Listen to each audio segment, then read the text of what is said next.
Good afternoon, ladies and gentlemen.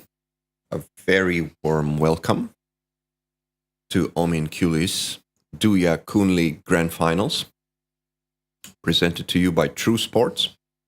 My name is Tim, and we are here today first for the third and fourth place playoff, with the final match to come later today in the evening.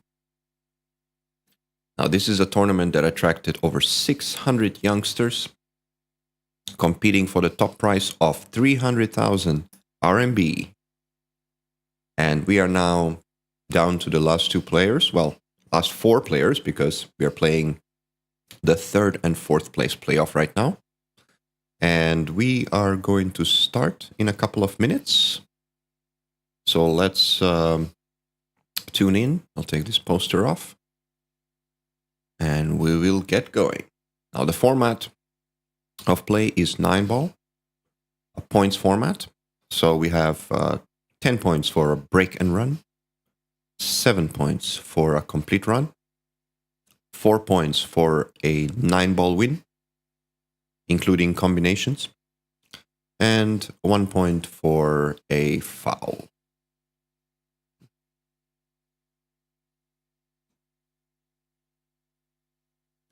Now I'm going to get a little bit more info about the players from my colleague David. So David, let me know once you can get a little bit of a scoop about our players. I know the boy on the right is a 13-year-old. He is one of the youngest players in this tournament. I was watching him yesterday, and he had quite a difficult match in the semifinal, but he played pretty well. I was very impressed by his skill level. Okay, here we go. David just sent me a little bit of an info. Okay, so when a player that is under 14 plays a player that is above 14, they get a handicap.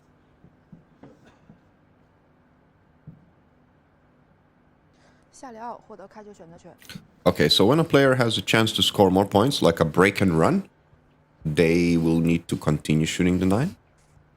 But otherwise, to win the rack, they need the younger player, in this case, the player on the right, will have to only play until the 8-ball. So he doesn't have to clear the table all the way until the 9, unless he's trying to score more points. So that's quite an interesting handicap. I think sometimes you will see our 13-year-old competitor here play the 9, and sometimes you will see him only play the 8-ball. Because yesterday I was watching that and I was a little bit confused. I wasn't sure. Because sometimes you'd play the 9, sometimes he'll play the 8. But now I think I understand. I think that's fair enough. When you have a 16 or 17-year-old play a 13-year-old, I think there's quite a big gap in terms of, development. So I think that handicap is a good way to level the playing field. All right, here we go. First break. Middle of the table. 9 balls going in the side, almost in the corner, rather. I noticed yesterday the 9-ball is moving a lot in this format. Almost every rack, the 9-ball's going somewhere.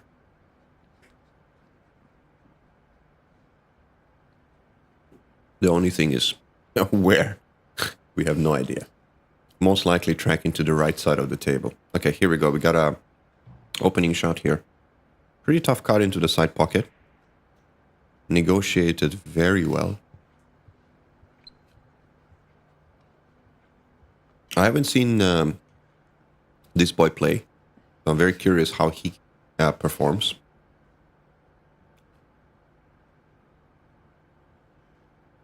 He's got a nice 2-ball here. I think he's looking to draw it, which is interesting. I'm not sure if I'd play that. I'd play a high right in this case and go in between the 7-6, come down towards the 4 from the middle of the table.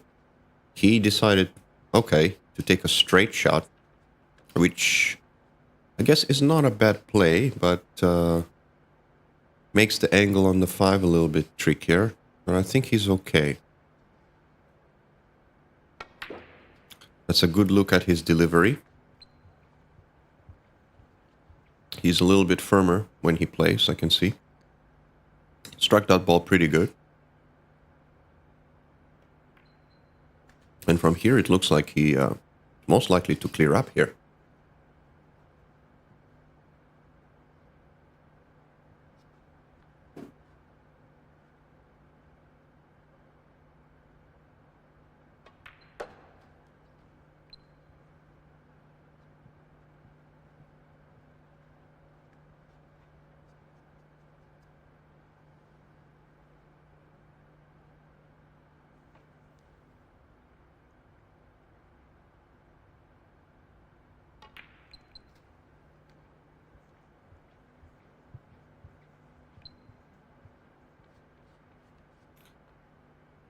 Okay, this is a case of just being very focused, because let me tell you something.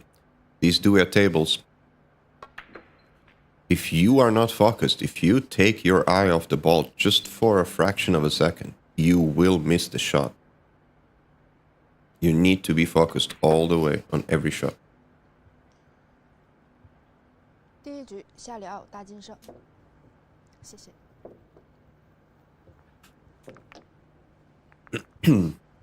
All right, so Mr.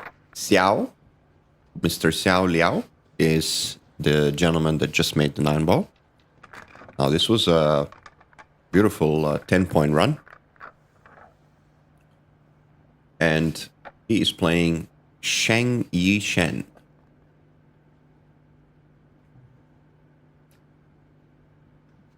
We are playing alternate breaks, so this is not a winner break format. And I think for the difficulty factor of break and run, and giving both players opportunity to hold serve, as we may say, I think that's a pretty good format.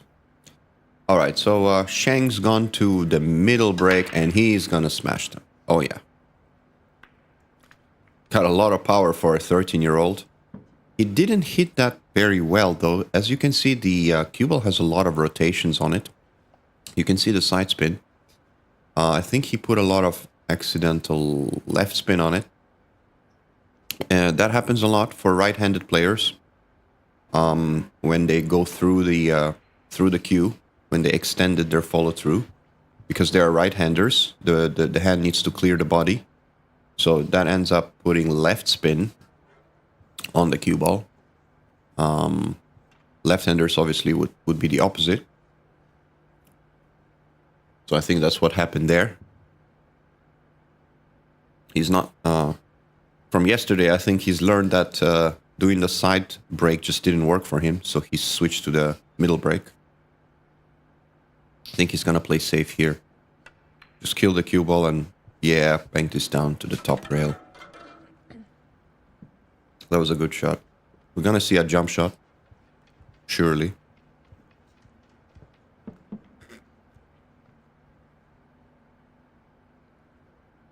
He might make it too. Okay. Yeah, it was a good hit, but he might get fortunate. Yeah, he didn't sell out anything.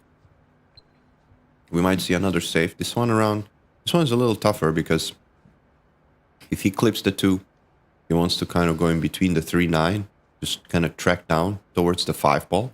Unless he does banks the 2 towards the 4. Yeah, that's okay. That's what he's doing. Yeah, he didn't do a very great job at it, to be honest with you. Could have done a lot better than that. And he kind of left a shot, but this is a tough shot. If you're on the rail like this and you need to slow roll pace the ball because the 3s, you got to play the gap position. He could use the bottom rail though, so I think he could hit it with a little bit of pace, and I think that's what he's trying to do. Yeah, he overcut that ball.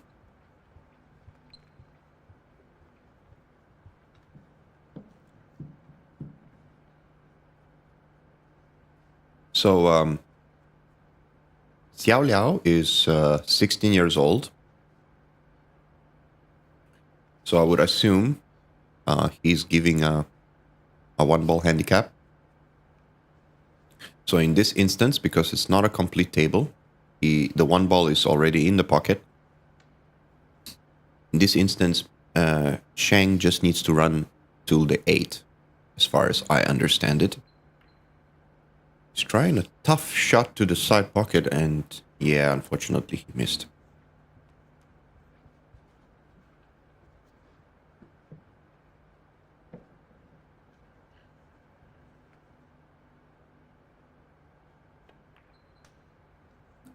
Okay. 2-rail position, middle of the table. Pretty good. He's gonna follow this ball. Or is he drawing this? He's drawing it. Okay. Yeah, alright. He was queuing a lot lower than I thought he'd. He did follow the ball, but he was kind of... It looked like he was queuing a little bit below center, but... You get to see a lot of players do that. They kind of line up a little lower, then they hit the ball a little higher. You know, a lot of players tend to have those habits, but I'm not sure if that's the best way to approach it. In fact, when I used to do that myself, aim a little lower, and because you can just plant the cue on the cloth. But I think it is a fine line, and this is a fine line. What a shot! That was he used all of the pocket there, and there wasn't much pocket left. Let me tell you. I mean, that ball just barely got in. I can tell you on a club table that's a bit worn in, that ball might not have gone in. On a brand new cloth like this, there's a little bit of margin. So I think if you're looking to play either any discipline on the Chinese table, whether you're playing Hayball or whether you're playing Golden Nine or whatever, I think getting a good quality cloth is very important, because if you get a lower quality cloth that's very slow, and yes, it will last longer, of course, but at the same time, it will be extremely difficult to play. You're just not going to enjoy the game so much. So I think very important for anyone who is looking to buy a new Duya table, for example, is to get the best cloth that you could possibly install, because that will actually improve the enjoyment factor of the game. Otherwise, the pockets will play very, very tight.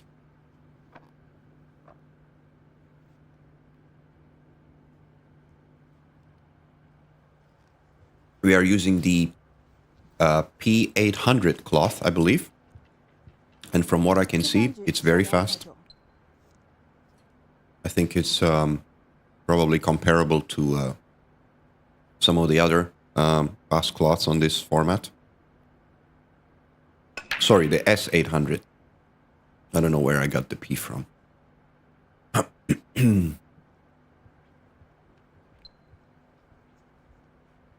Okay, dry break here by Mr. Liao. He has left a pretty tough combo, even though on our screen it looks like a dead ball. Here we go. You can see how difficult that shot actually is. He's gonna play... Yeah, okay, well, he just went for the hit and hope. That was a hit and hope for sure.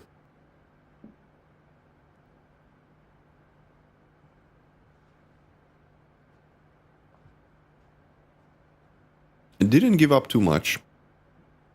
This ball here cuts into the corner, but positional value is quite low.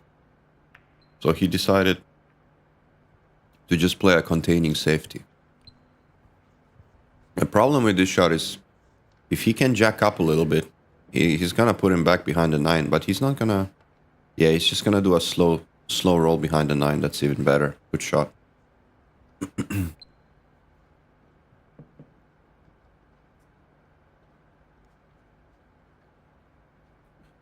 Okay, a one rail kick coming up.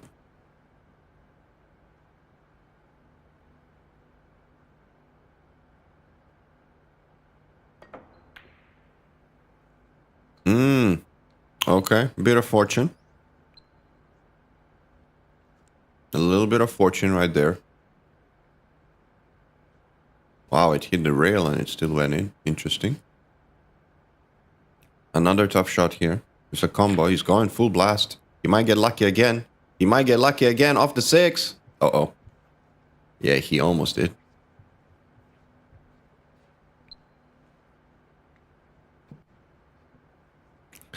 All right, here we go. Sheng has a makeable 2-ball. He's going to bump the 3, though. This is where he needs to control the... Oh, okay, he didn't even try to go for that. He just went safe. Not a bad idea. I figured he would try to make it, but I guess he felt the safety was easier, and rightfully so. I mean, this is... The 8-ball's in the way for a one-rail kick. I think he's gonna have to negotiate he's gonna have to manufacture an angle. He can go very close to the pocket here and try to hit it 2 rails. He can try to go in between and go 3 rails under the 2, which is I think what he's doing. Yeah, that's what he's doing. 3 rails under the 2, but he didn't judge the angle. 犯规。自由球 I'm curious to know actually whether Duya would consider making a table with the diamond points on the rail, because we are playing 9-ball and a lot of the routes require 3 rail position, 2 rail position, and sometimes having those diamonds help you visualize a little bit, especially shots like how he played that kick shot right there. So having those diamonds on the rail could, in my opinion, especially for 9-ball, I don't think they're so important if you're playing 8-ball. If you're playing 9-ball, sometimes they can get you out of trouble. Maybe something to think about for a new model.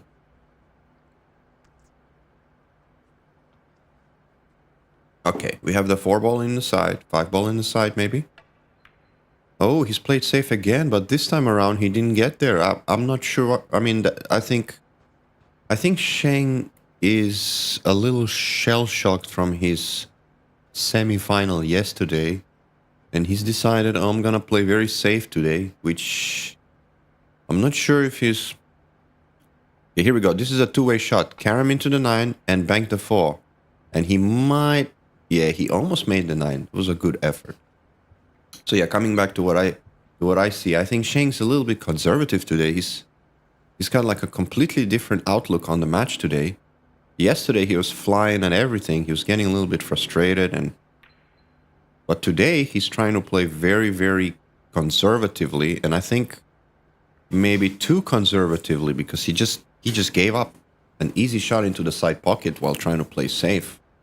And yeah, I think he needs to find a fine line in the middle, and not be too concerned about his play style. Okay, here we go. That was a delicate little safety he tried. He didn't get it perfectly, but it's still pretty decent. I think he's going to try to lay him up behind the 6 maybe, or the 5. Bring the 4 down to the end of the table. Yeah, he's trying to get him behind the 6. That was a really good shot. He'll be very unlucky if he makes the 4 there. Sometimes that could happen. Play a beautiful safety, but make the shot. All right. Yeah, so see, this is the kind of situation where having the diamonds on the table could help you aim a little bit more precisely. I'm gonna play 1 rail. And he played it really good. What a shot.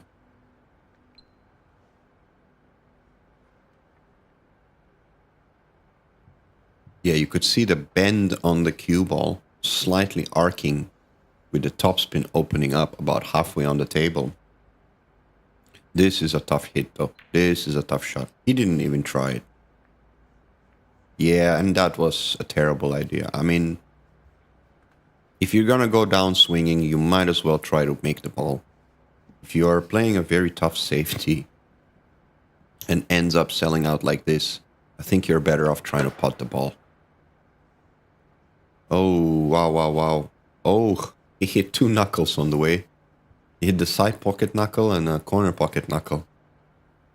And one thing's for sure, on the Chinese table, the knuckles of the pocket. Oh, he tried to hit the 8-ball. That was a good attempt. The knuckles of the pocket are very unpredictable because they're rounded like a snooker table.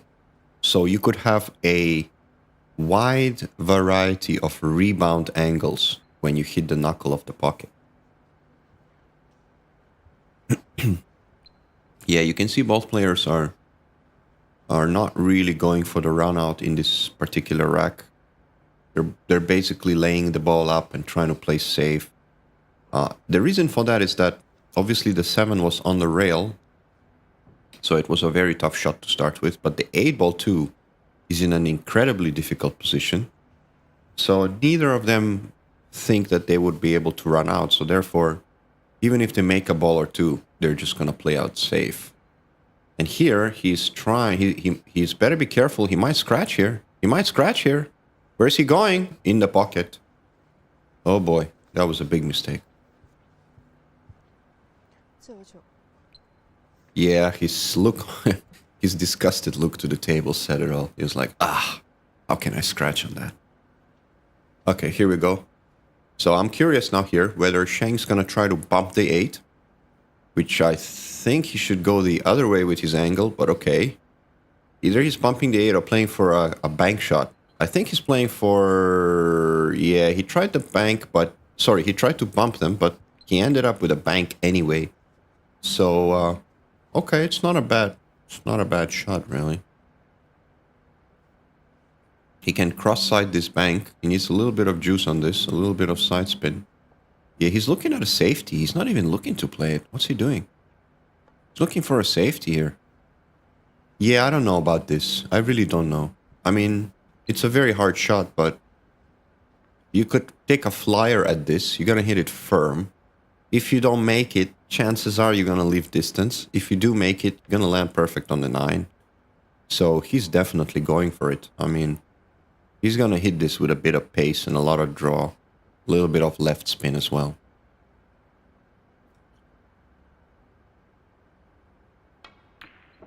He came close.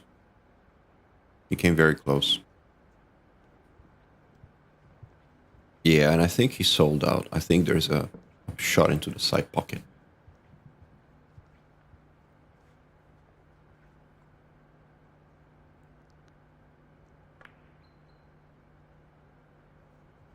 Good shot. 第3局胜1成胜。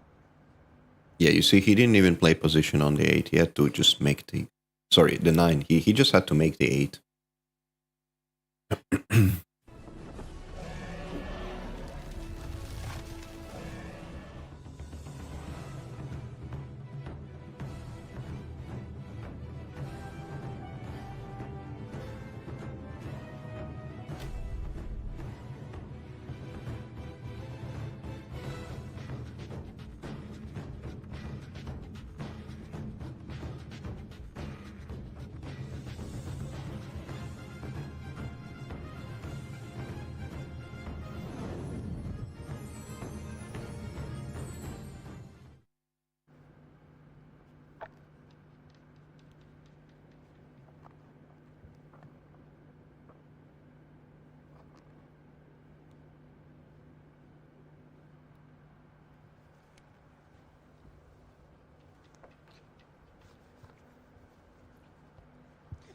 第4局胜1成开球。 All right, welcome back, ladies and gentlemen.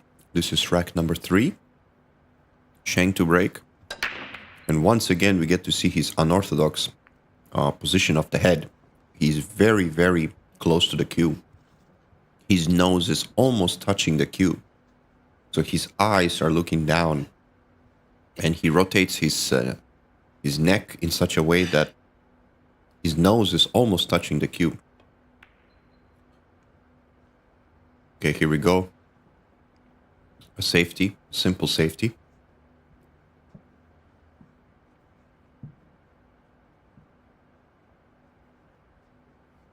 Gonna play a 2-rail shot here, just below the side pocket, get under the 1, and hit it from below. Okay, he got away with that. I think he wanted to hit it a little fuller, but nevertheless, it was still a good contact, and I think he's pretty safe. Okay, I like the 1-rail escape here, but you got to judge the line perfectly. He could bump the 9 near the pocket. Yeah, he didn't even try that. Okay.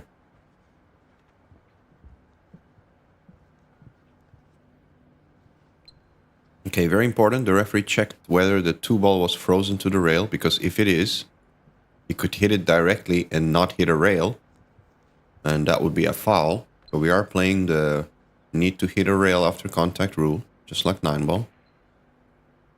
Okay, this could get into a dangerous position here. This could get into a dangerous position. We might see a bank on the 1 and a potential 9-ball here. I think he's gonna try it.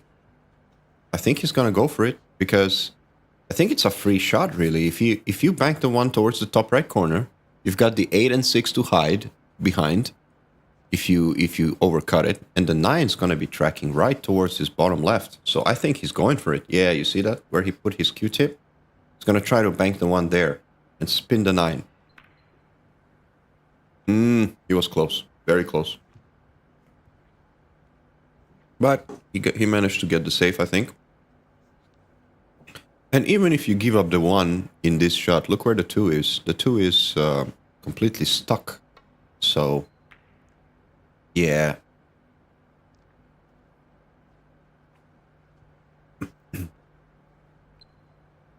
I notice that happens a lot. When you look at a table and you see the next ball is completely tied up, and you look at your shot in front of you and you're like, well, there's no way in hell that I'm going to be able to get there to break them up. So, more often than not, you don't even focus on the shot, and you end up missing it, which I think is a bad lapse of concentration. So, and that's what happened right there. He didn't see the 2 is tied up, but you know, he sold out a really easy shot here. And now, oh, what a brilliant attempt there. He almost got there. The 3 was in his way. Yeah, he knows it. He's like, what do I do here to get lucky? He was so close. He was right on line to hit that cluster. But now he needs to play a 1-rail kick. And this kick here is difficult because he's got only half a ball. Only half a ball that he can hit. And he fouls, unfortunately. So that's 1 point to Sheng. 自由球。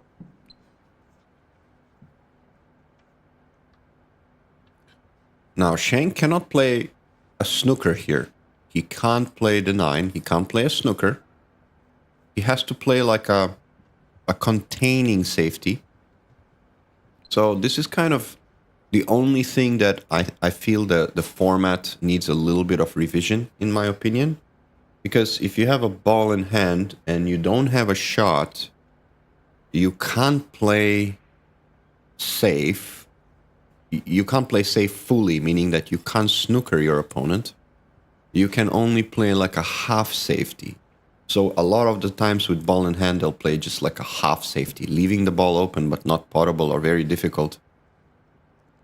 And I don't know, it feels a little weird, because I think that it doesn't reward the player with ball in hand, you know. He just has to play a kind of a silly shot, really. Leave the ball open. Okay. Nice pot on the 2.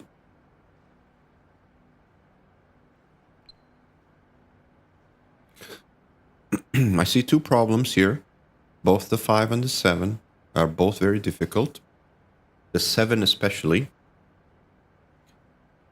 Now, if he had a better angle on the 2, he could probably make the 3 and push the 7 closer to the pocket, but I don't think he has that angle, so he's gonna probably just play... Oh, wow, what did he do there? Oh my goodness. Did he just snooker himself?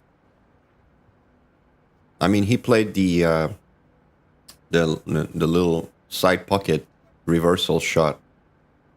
It's a little trick shot. He played that, but he got the bend on the cue ball, but he just didn't get enough juice on it. If he tried to do that and bump d7, he should have put a lot more oomph into that.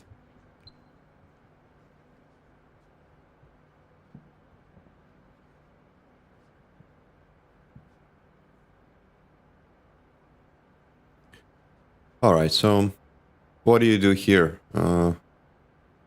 Yeah, this is tricky. He's cutting it in the side pocket, I think. He might bump the 9.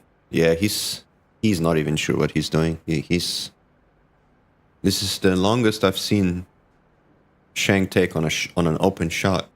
Usually he never gets up. He never second guesses himself. Well, let's see. Yeah, he just kind of... Yeah, I don't know what he did there, to be honest with you. Played a terrible shot. What did he do there? I mean, he had to go full throttle at it or play a completely different shot. He kind of got up and... Yeah, they're not even trying to run out. They're not even trying to make the 4.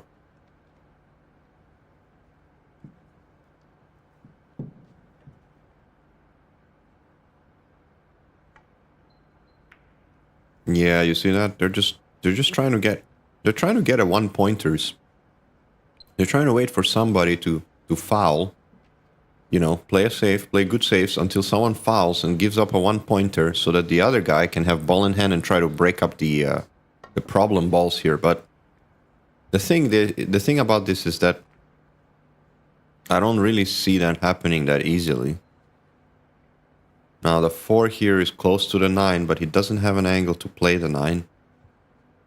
Yeah, he's probably gonna play another safety here. I think he could just stick the cue ball right there and try to play like a two-way shot. Just try to get the 4 to the top rail. I think that's what he would do. Yeah, he tried a different shot, which I think was not on. He tried to get under the 6, and he got a bit of a double kiss. Which I think is a little bit fortunate, the way it landed, but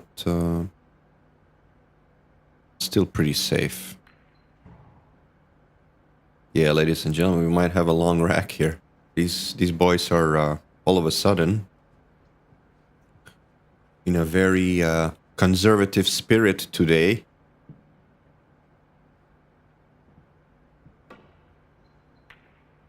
Nice swerve there. Once again, Sheng got a little bit fortunate with how the balls landed.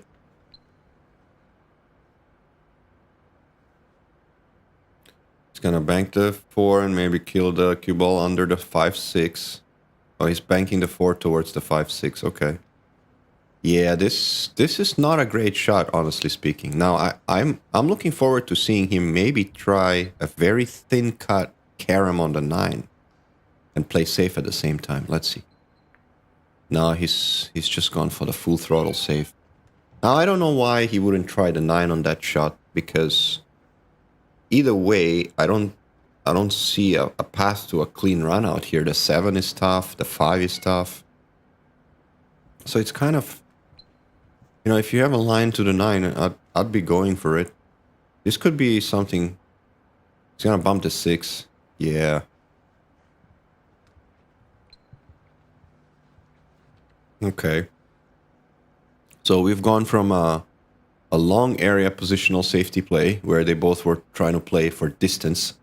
Now they're playing for no distance. They're just playing like containment.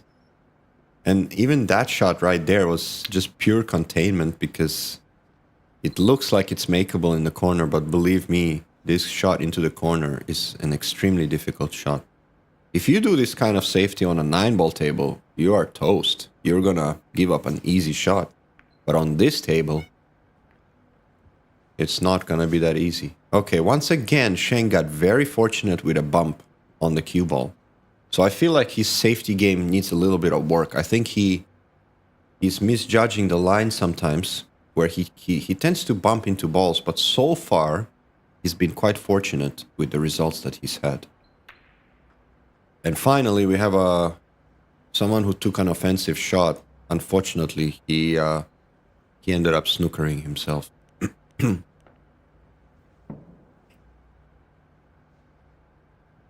Yeah, I think Xiao Liao is obviously the older of the two. He's a little bit more experienced. I can see the way he plays. He has a little bit more knowledge at the table. He might get lucky here for that knowledge. Look at this. Look at this. He got lucky. Oh, but he doesn't have a shot. He might have to jump again. He's been also jumping a lot, so he got himself into trouble a couple of times already, where he's made a putt and snookered himself. So this one here, though, is a little bit different.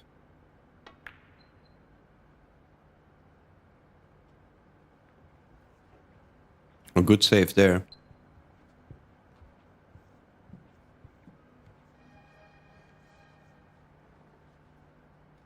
All right, this has been a marathon of a rack here, guys. They've been at this rack for quite some time now.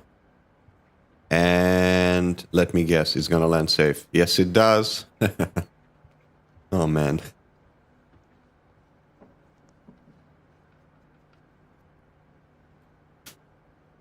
All right, so does he play the 6 or does he? Yeah, he's gonna try to lay him up. He's gonna try to lay him up near the 7 and bounce the 6 to the. Yeah, he needs to hit a rail though. He needs to hit a rail. Oh no. Yeah, that was a very poor effort. Like he should hit a rail on that shot. Okay. Let's see here. Yeah, he's gonna try to move the 7, I believe. If he misses it, he might still land on the 7. So yeah, he's done that twice already. In the last rack, he tried to move the 8 and he didn't. And in this rack, he tried to move the 7 and he missed it also. And this is a very tough shot. This is the shot that should take the most of your time to practice on this table. Shots like these along the rail from this kind of angles. These are the shots that any Golden 9 Duya players would have to practice vigorously because, you see, he didn't even attempt to make it. That's how tough that shot was.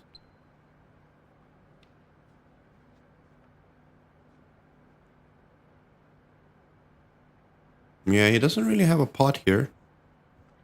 Here we get a very nice look at the table and how it rolls. And I can tell you it rolls very, very well. It's very well balanced. I haven't seen any cases of the ball rolling off or anything funny happening. So this table's been playing really well. Okay.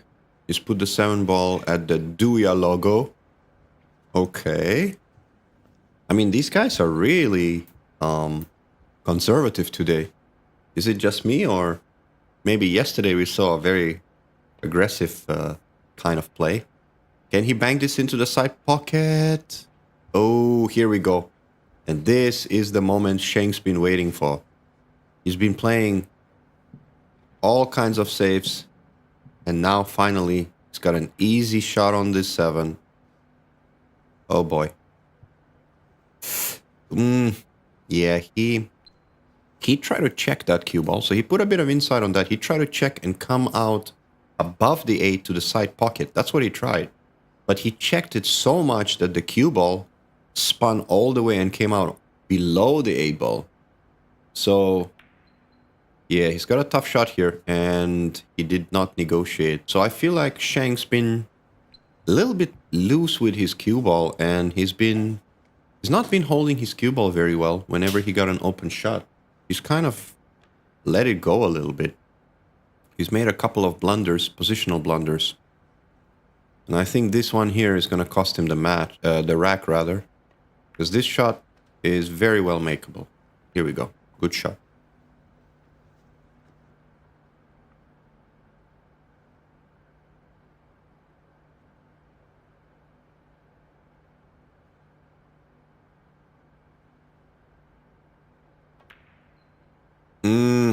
Oh boy.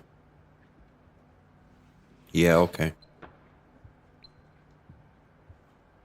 Yeah, that looked like bad miss, but honestly speaking, that shot on this table is not it's not a guarantee. I mean, he was a good 80% on that, so he should be a little disappointed in missing that 9.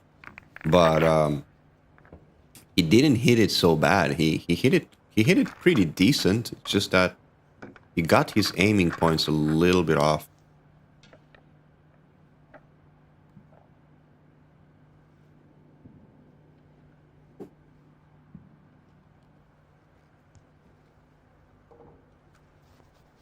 All right, we're gonna have a close match here, I think. 第5局下里奥开球。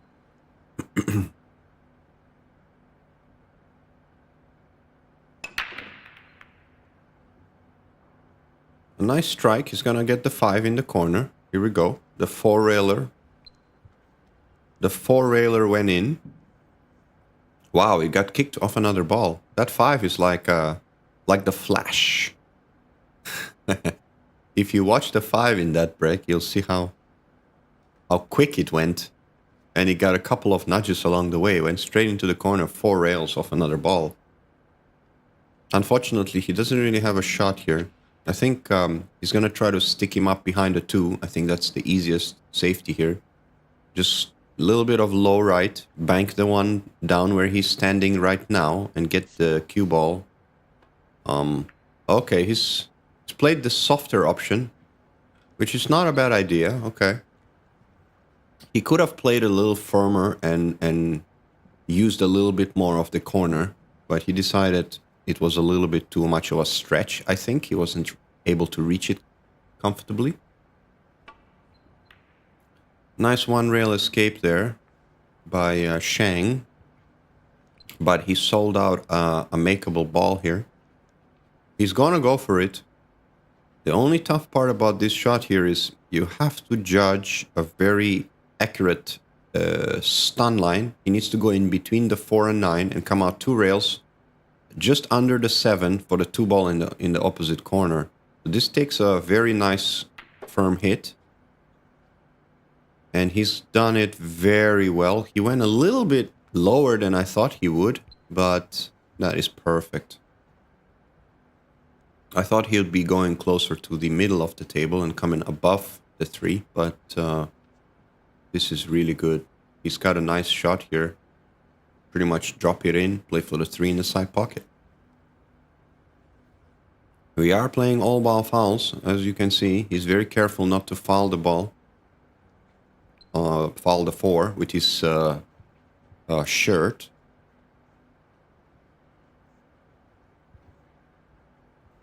Yeah, okay. So he's going to draw this. He's going to play through the gap. He's going to go right in between the 7 and 8. And he's going to try to land close to the corner. I think he's decided to get the cue ball all the way down to the bottom rail. So he's going to have like an upward angle. I don't think he's going to stay above it. So he's playing close to the corner here. Let's see. Yeah, he stayed below it. But I think he got a little bit too straight. So he didn't want to get that straight, but there is still a little bit of an angle that he can manufacture. He will have to play this very firm, though. A very firm stun. Yeah, he has enough angle to do that. It's pretty good. Very firm stun. Well done. Now he's going to play... Yeah, you see, he wanted to land the same angle, I think, that he had on the 5. He wanted the same angle on the 6, but now he's got a kind of... he's got a slightly different one, which is still okay. He can still punch this ball out, or he can play a topspin shot. I think he's going for the stun. I think that's the better option on this table. Yeah, that's what he did. Good shot. On a 9-ball table, you'll be very inclined to play that topspin out of the corner with a bit of high left. But on this table, I think you sacrifice that for accuracy. So you rather play a center ball stun instead. All right, a perfect look at a stop shot here. Okay. Yeah, all right. He didn't play the stop shot. He played the stun shot.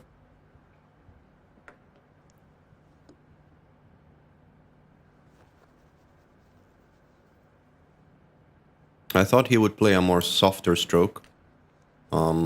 Like a little stop. I don't think he needed to stun on that. He had It was almost dead straight. It was a slight smidge of an angle, but this is still okay. Just drops this ball in, and he'll be perfect on the 9.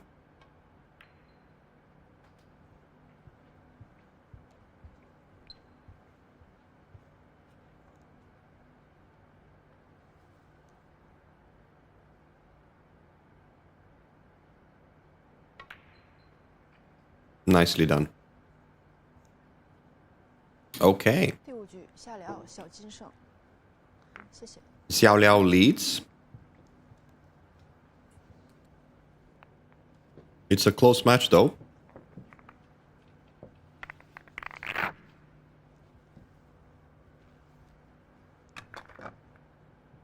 That was a nice little run out, though. A good clearance from him.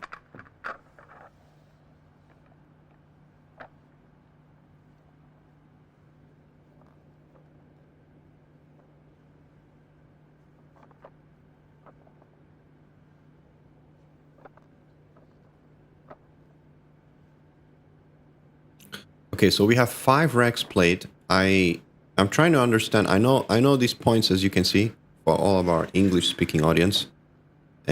These markers are, well, we're gonna play rack number 6 right now, and the markers identify the points that have been scored based on how many clearances, how many safeties, how many completes each player has had.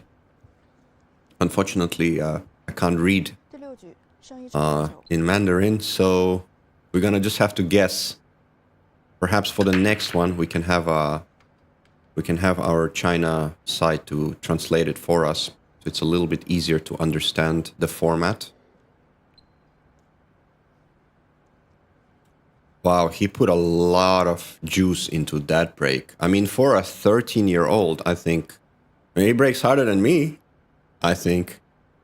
Maybe not, but that's very, very hard hit he did there. And he tried a very intricate shot. He tried to play the 2-ball with a bit of topspin.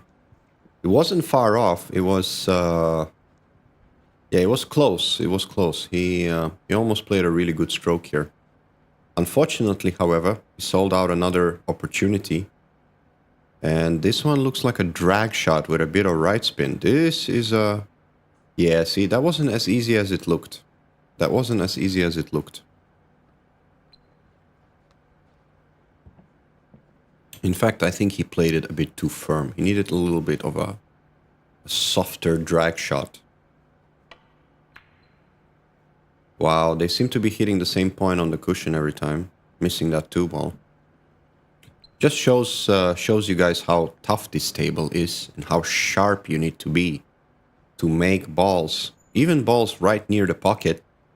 You know, those 2 attempts that they missed just now, that would have gone in on the 9-ball American table easily, without a doubt. But on this table, you need to be very precise. The only let off on this table is the side pocket, so the side pocket is, in my opinion, plays easier than an American cut table. But that is debatable too. I mean, on some shots, the side pocket is tough. Okay, here we go. What a good shot there. He played a very aggressive bank. He had a natural angle, so I guess he decided, I'm just going to go for it. The only problem is that he didn't really control the cue ball. He left the cue ball a little bit further away than he wanted, so he's gonna try this shot, I think. He's feeling a little bit better in terms of his putting. Oh, what a shot that was. That was a beauty. I mean, that was an amazing shot. He hit that so clean. These youngsters, I noticed that when they go for the shots, when they are in one mind, when they don't second guess themselves, they're gonna make these tough shots like nothing. They just come down and fire it in. Once they start overthinking too much, that's when they start falling into that paralysis by analysis pitfall, if you want to put it that way. So I think it's quite interesting to see you know, young talent play this game, because sometimes they're just so clear in their vision of what they want to do. And so a lot of the time they just get down and shoot. But this match here, oh boy. Yeah, I jinxed him, I think. That was the easiest shot that he's missed so far. That was... Yeah, that was inexcusable, really. Shouldn't miss that shot.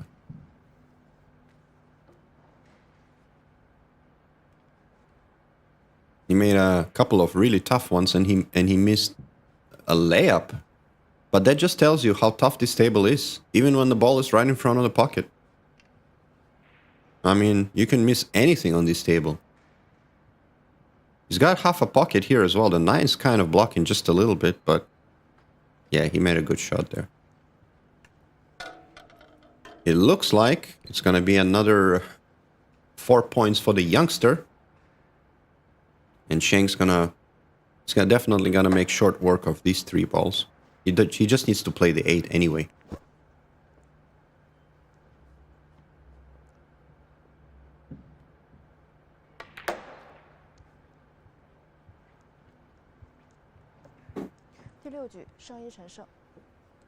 So the referee will give Sheng an opportunity to play the 9 only if he is on a run whereby he can score more than 4 points.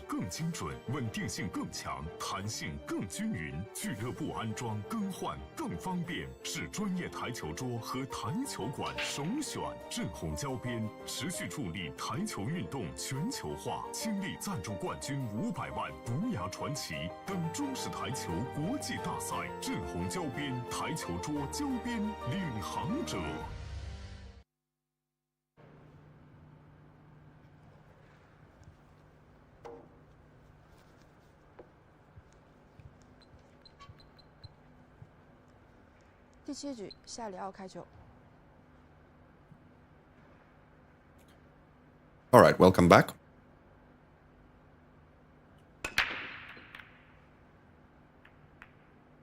Okay.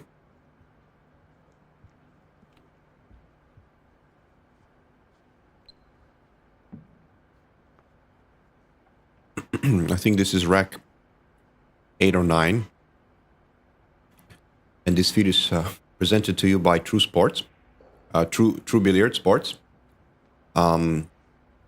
This is our first stream coverage of this Duya Kun League. But I think we'll have more events to come for you in the future. I have my cat here in front of my screen, looking to score a snack. So I wasn't even sure the 1 ball was available because his tail was blocking my screen. But now I can see the 1 ball is perfectly online. I think he can make it. And this opens up a lot of opportunities in this rack. I think he pots this ball. Oh, he can't make it. Okay. He didn't even, I don't know. He just went for the safety all the way?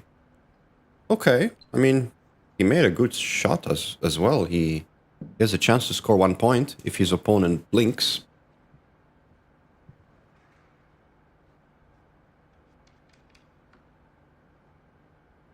A jump coming up. He's jumping 2 balls, so this is going to be a tough one.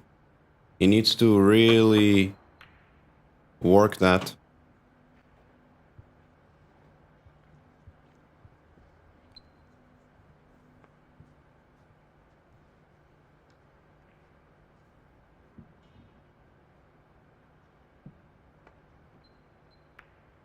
Another save.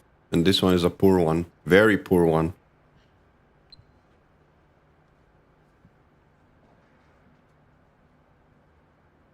The only saving grace for Shang on that shot is that he's left a very hard to reach position. Although this boy is pretty tall and he's got long fingers. Wow, he's got very long fingers. He's not gonna have problem elevating over a ball.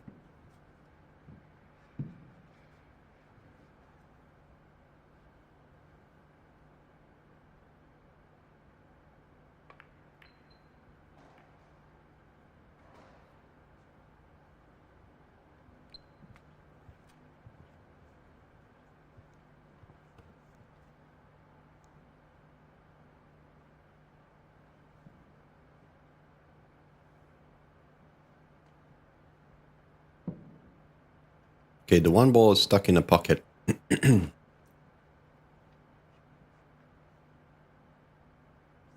Does he do a swerve? He's contemplating to do a swerve. Is that what he's thinking? No. Surely not. 10秒，延时。 I mean, I think he should play a one rail kick. Yeah, that's exactly what he's looking to do. From this angle here, he just needs to strike slightly to the right of the Duya logo. If you see the Duya logo on the top of the table. I think if he hits just beside that logo with a nice rolling ball, he's going to end up making the one, and he will land on the two as well. And that's exactly what he's done. Well done. What a shot. Very nice shot.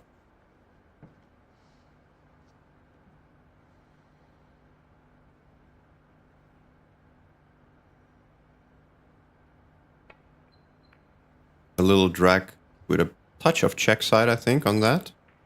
Or maybe no, just a plain ball. That was nicely executed. Alright, here's where you have to be careful. Like, this shot where you're coming out of the side rail like this and you have another ball potentially in the way, you don't want to overcook it and end up behind that ball, but you don't want to underhit it too. So he's done very well. Now I think he's probably going to draw it, because if he doesn't draw it, he's going to collide in it with the 5. So he's just going to go with a little bit of low right draw. Open the angle up. Here we go. Nicely done as well. He's got a negative angle here, so what he will do is he's going to follow the cue ball towards the side pocket and just bounce out. I don't think he even needs to put any side spin on this. He just needs to play this with a 12 o'clock cue ball. Okay, he did. Yeah, okay, that was a kick right there, I think. Did you guys see that? He kind of played that, just roll it in, and it sort of died on him. I think we had a bit of a kick on that shot, but lucky for him, it was a straight ball. So the ball that the kick affects the least is the straight one, isn't it? Because it doesn't really matter. But the pace of the cue ball kind of didn't move there because of that. Alright, he had to play a slight recovery shot, but he negotiated that very well. And now he's in prime position to drop this ball in with a touch of left and just come down straight to the bottom rail. Ideally, he wants to land right where the S800 riding is. So let's see if he can do that. Yeah, he's pretty good, but not perfect, if you were to ask me. So I think at this point he might just play a stop shot and play the 9 into the side pocket. Let's see if he does that. He might draw it as well and come out. Yeah, okay. He drew it to the opposite side, which... yeah, okay, that wasn't a bad idea, but to be fair with you, I don't think it was necessary. He could have played it in the opposite side. It's a lot closer, but could have the same kind of shot, really. But he's made it anyway. Well done. Okay, I think we got to see the offensive firepower of Mr. Liao, and I can see he's a very strong player. So he's done quite a few complete runs already. I believe he's got... I don't know how many complete runs does he have? 4? Did he complete 4? No, sorry. He must have completed 2 complete runs. And 1 break and run, I believe.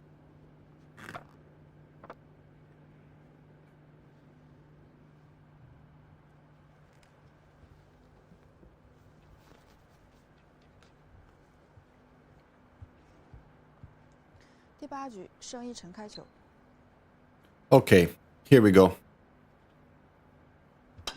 Come on, Shang. Oh no. Oh no. Yeah, Shang... I think Shang's biggest weakness, from what I could observe in this tournament, is just the wild nature of his break. He's got a lot of power, no doubt about it. And he knows that he can smash the balls, but his cue ball on the break has been very wild.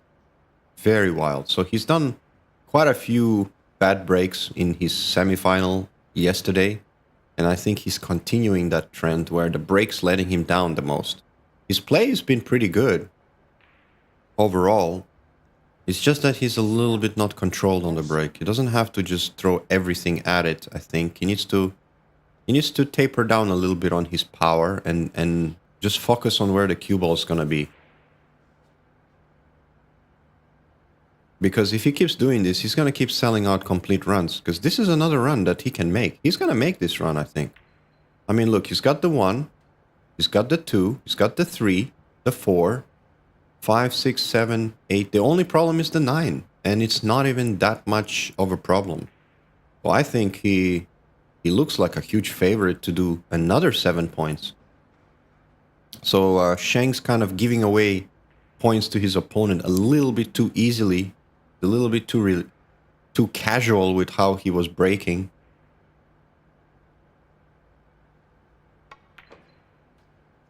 Okay, interesting choice. I thought he was gonna follow this ball for the side pocket.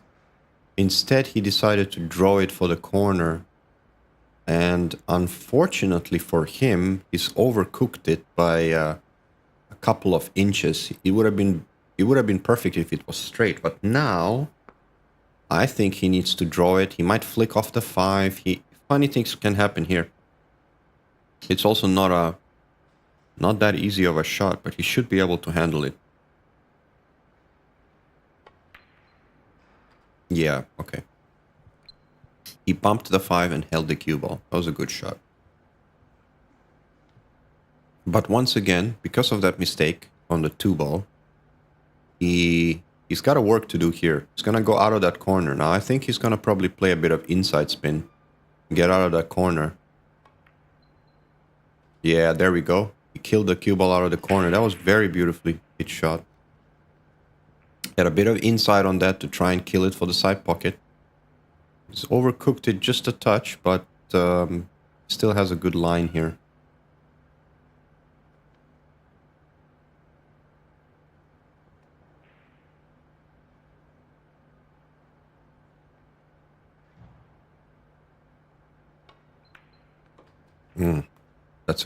That's a good hit right there. 擦球吗？ Well, from here on, it's kind of a stop ball run out. I mean, he has a smidge of an angle on this, but he can kill it. He can follow this ball as well. He can choose what he wants to do here. Probably gonna follow it if he's not comfortable with the draw. No, he's drawing it. He's just gonna kill it, I think. Or maybe I'm wrong. He's queuing very low. Yeah, okay. He's killed. All right, so what do you do here? He's got a good line on the 7. Does he try to... Surely he shouldn't do that. Yeah, I think... Does he try to bump the 9? Is that what he's doing? Let's see. Yes, he is. He's trying to bump the 9, but that's not a play. No, that he shouldn't have done that. That is not the play that he should have gone for. I mean, the 9 is sufficiently off the rail for him too. He didn't need to bump it. He could bank it too. Now he leaves himself a much tougher shot on the 8. And he's forced to play for the bank now. That was not the right play. He should have just played for tight position. He still can run out here, but I just have this feeling that... Oh wow, he's gone for the 9 again. Did he get away with it this time? This time around, he's played a brilliant shot.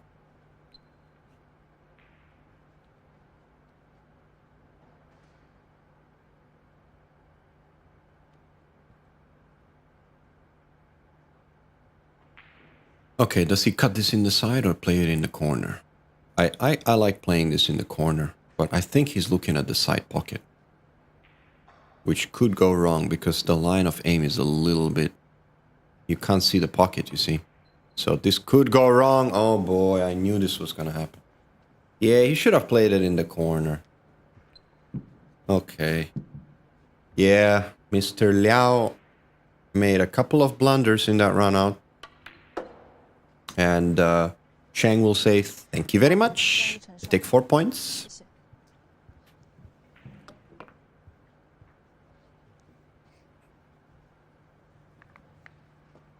He's still down 12 points, though. Long way to go.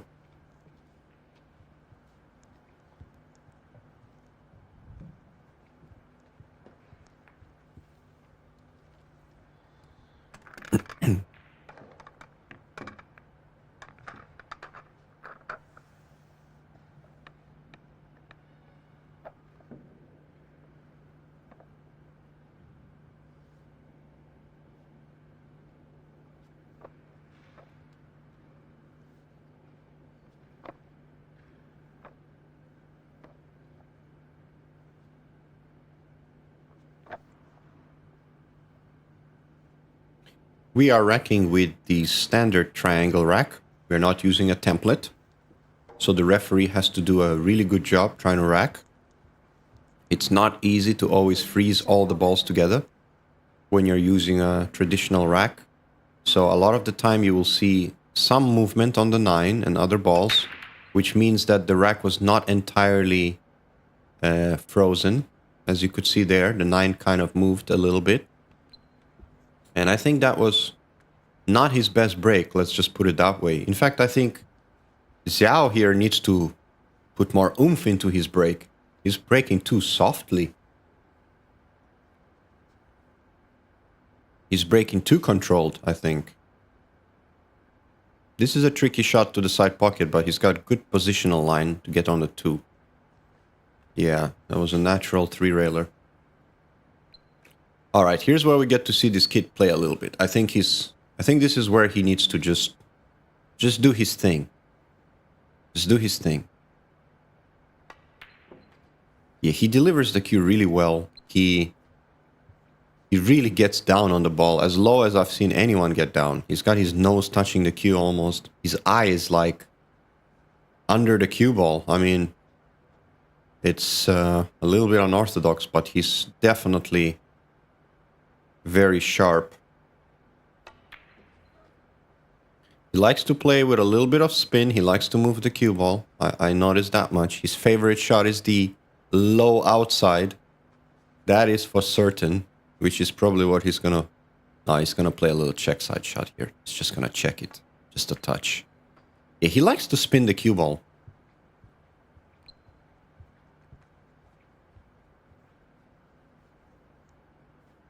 This one here, he needs to be just stay down and drop it in. That was a little funny, but I think he's gonna manage that. Yeah, here we go. Good shot.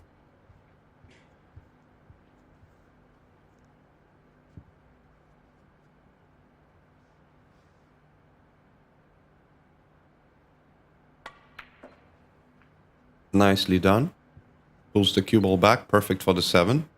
That was not as easy as it looked. You could have easily overcooked or undercooked that shot, but he hit it pretty good.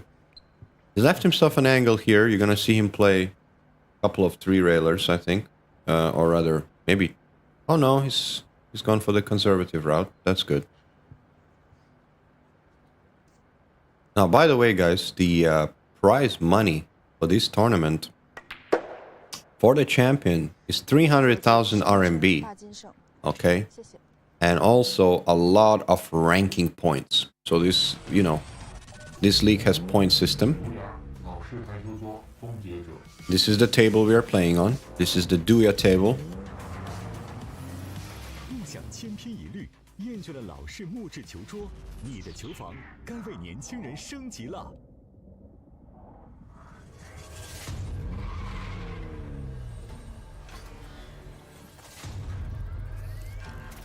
告别开裂变形，酷性高弹稳定，5年质保。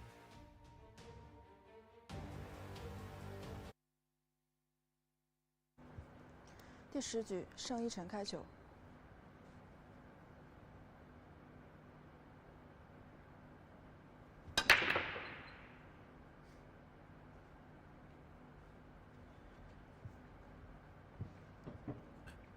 Okay, welcome back.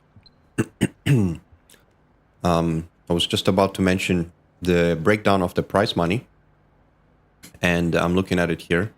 300,000 for the champion, 120,000 RMB for the runner-up, 60,000 for third place, 40,000 for fourth, and it gets down to 30 for the fifth and eighth, 20 for the 9 to 16. And it goes all the way to the 192nd position, which still pays 1,000 RMB. So the payouts are quite amazing, if you ask me.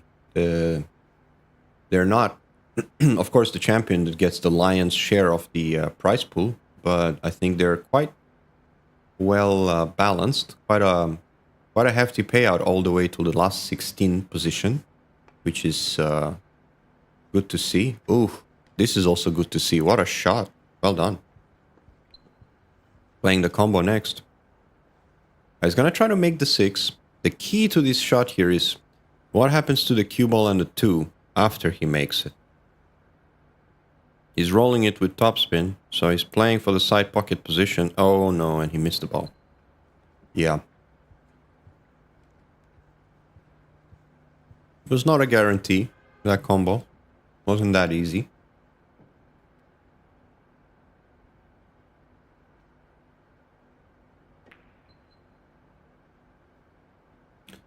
Okay. That was a no-brainer safety, obviously.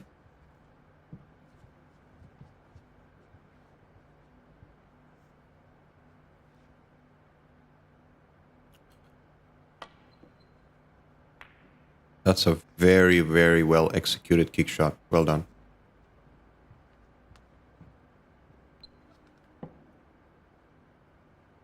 So these boys here are playing for 60,000 RMB for third place. 40,000 goes to the loser of this match. So it's quite a hefty difference here. A lot of money on the line.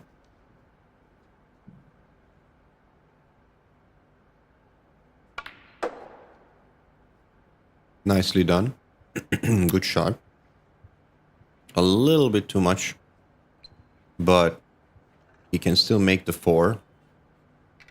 He needs to watch out because the cue ball might flick off the 9. He needs to control that collision. Let's see if he does.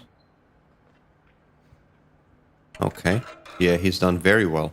So he knew that he was running into the 9, and he put a little bit of right-hand spin on that to keep the cue ball running 2 rails out for the 5. So that was a very well judged shot. Okay, I think he draws this or punches it out off the rail. No, he's rolling this. Yeah, okay. He's punched it out. Nicely done.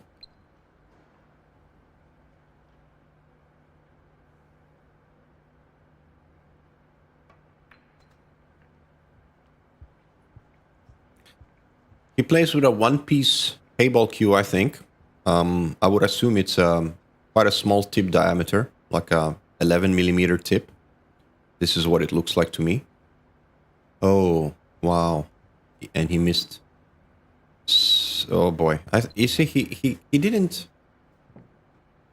He sometimes gets down a little bit too quick and just takes 2 strokes and fires the ball in. I know that's his style of play, but I feel like maybe when he gets a little bit out of position, he needs to look at the shot a little bit longer. This is a safety here.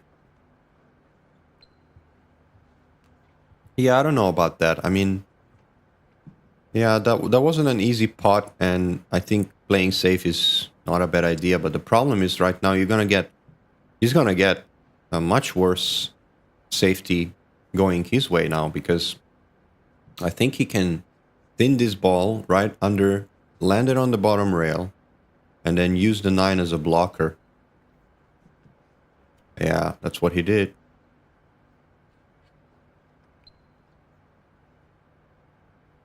Okay. A containment kick shot coming up. Not bad result, but he's gonna be in big trouble now, I think. He's gonna thin. Is he thinning this? Let's see.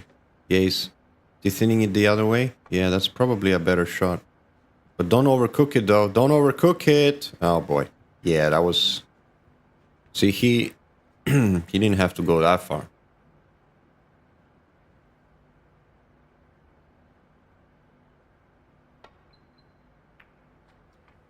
Yeah, that was a very poor safety from Shang.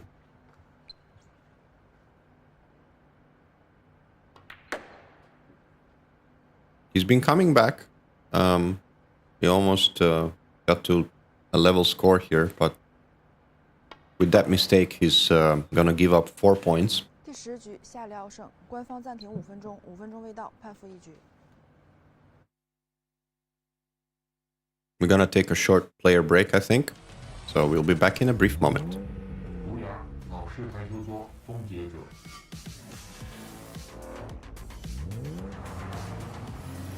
梦想千篇一律，厌倦了老式木质球桌，你的球房该为年轻人升级了。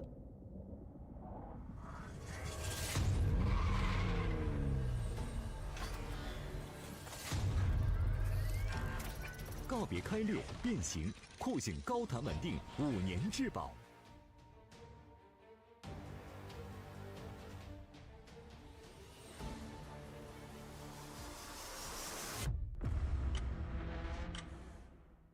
打杆好只是标配，想酷就选独牙。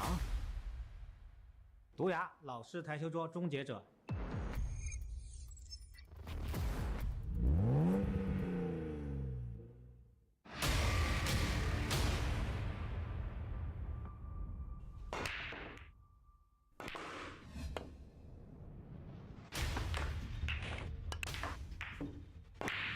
小麦劈头，轻松上手。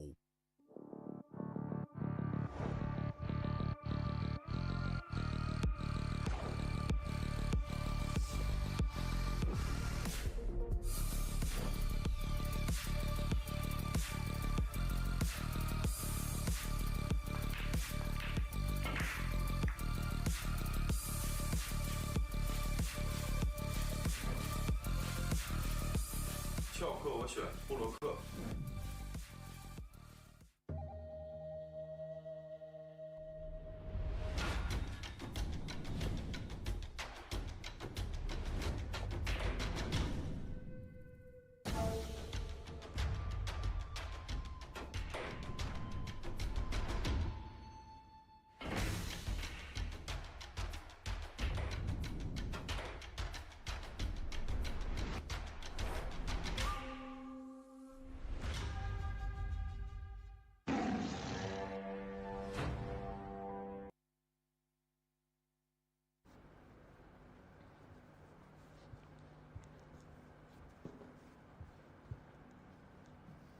开始了，暂停结束，比赛继续。第11局下廖开球。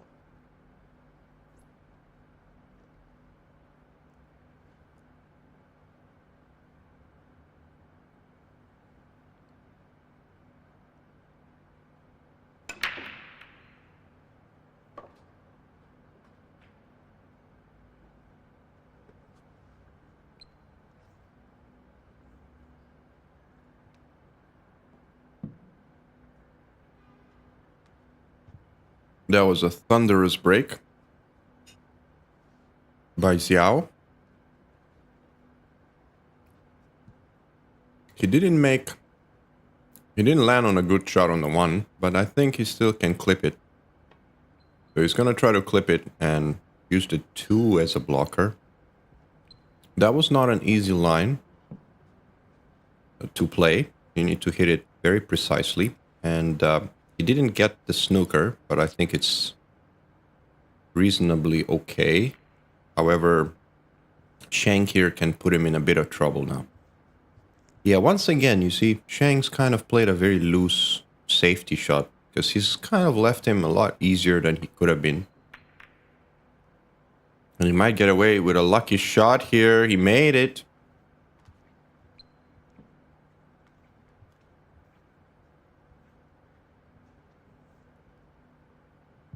Nothing easy on the 2. You most likely will see another safety. I think if he banks the 2 exactly where the cue ball is right now, banks it towards where he's standing and leaves the cue ball near the 5, I think that's the play. He's trying to make it. Wow, he went for it. Interesting. That's not a good result at all. That's a terrible shot. I don't know why he even went for that. I've seen him play safeties on way easier shots, and he decided to go for that one. So that's a... Oh, boy. Yeah, Shanks kind of overcooked that as well.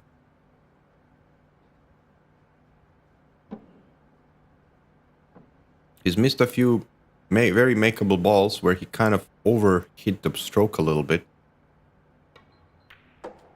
Now that was a very nice shot. But once again, he did not get rewarded with a good position.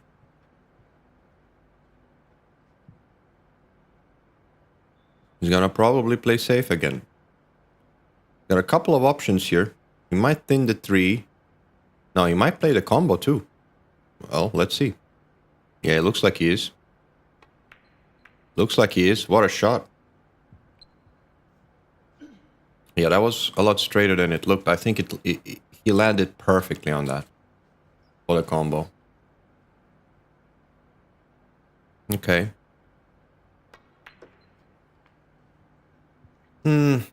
Yeah, he could have gotten better on that ball, to be fair with you, but it's not bad.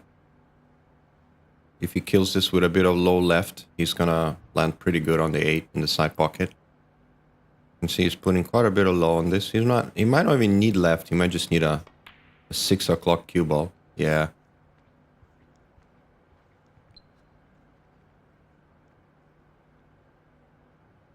And this is very natural. Coming down for the 9. Perfect.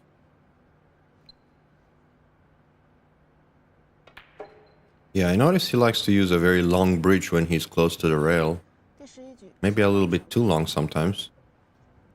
谢谢。 Where he kind of has his front bridge hand a little bit.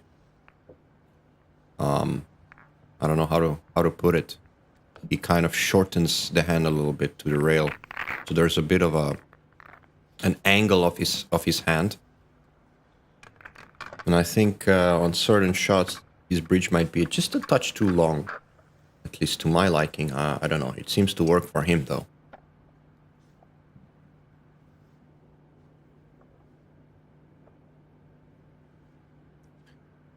Okay, we have a 10-point lead by Xiao Liao. He's done a couple of complete runs. He's done a break and run. He's gotten a few 9-ball wins and a couple of saves. While Shanks had, I think, 1 break and run, no complete runs, a couple of, sorry, four safeties and 4第12局， 9-ball 胜 wins. 利陈开球。 So his point scoring has been more inclined towards saves and tactical racks. He hasn't done that many complete clearances. And I don't think he's going to do one here. Not if he breaks like this. Oh my god, this rack is going to be a tactical one. All the balls are back at the rack. Wow. Yeah. Now he's jumping this. It's not a bad hit. What do you do here? Do you just make the one and bump them out? I mean, this is taking a big gamble. I think that's what he's going to try to do. I mean, gotta do something. Gotta make something happen.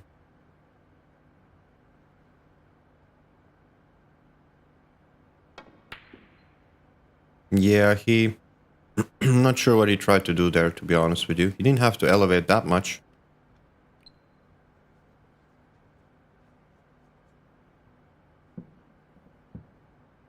Here we go.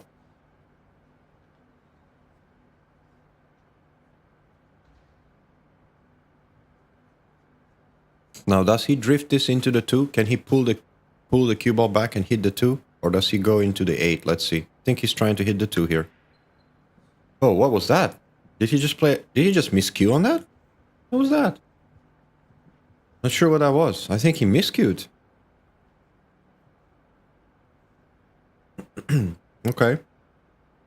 Well, to be fair with you, it makes not much of a difference in this rack because the balls are so tied together. That was a very poor safety effort by Xiao, but he got lucky. That's certainly not what he wanted to do. I think he wanted to get under that 8 ball. But fortunate enough, the 4 was helping him. And he scores a 1-pointer for that. 犯规， The rack's going to get even more difficult with the 8 coming into play now. 自由球， Okay. Well, if he could land on the 2 into the bottom right corner, I think it is on. If he could land, you see he's checking the line right now. If he could land in that space, he has a chance of a run out. I mean, the balls are not easy, but he can run out. Once he picks up the 2, the 3, everything becomes a lot easier from there. So even though it looks difficult, it takes about 2 good positional plays for him to have a chance to run out. And I think he's gone too far on this one. Or has he? This is close. Very close. He might still be able to make it. Maybe he needs a little bit of spin to make it. Yeah, okay. Yeah, he can't make it. He played a safety all the way.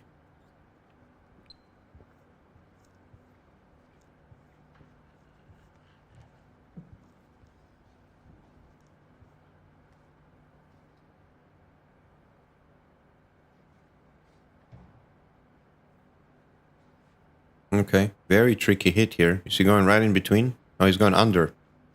犯规， Oh, that's very unfortunate. He played a good shot there. He went under the 3, but he was just a little bit unlucky.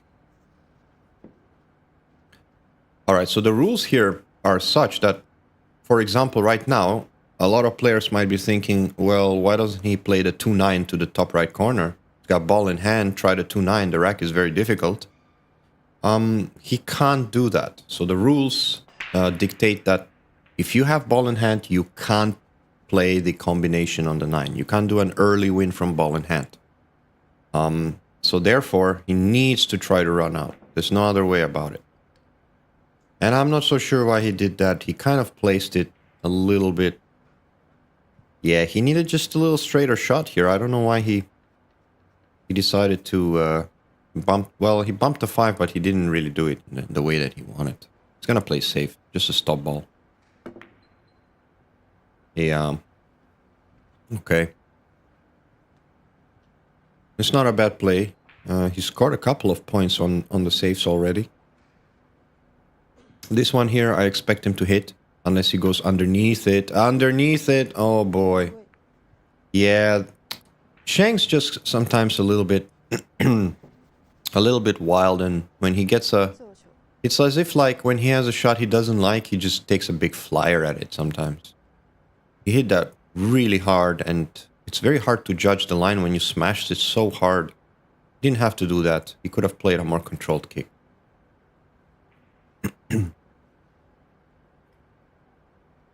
Okay, draws out for the middle of the table. Okay, stop ball on the 4. Rolls the 5 in, 7, 8, 9. Look really easy.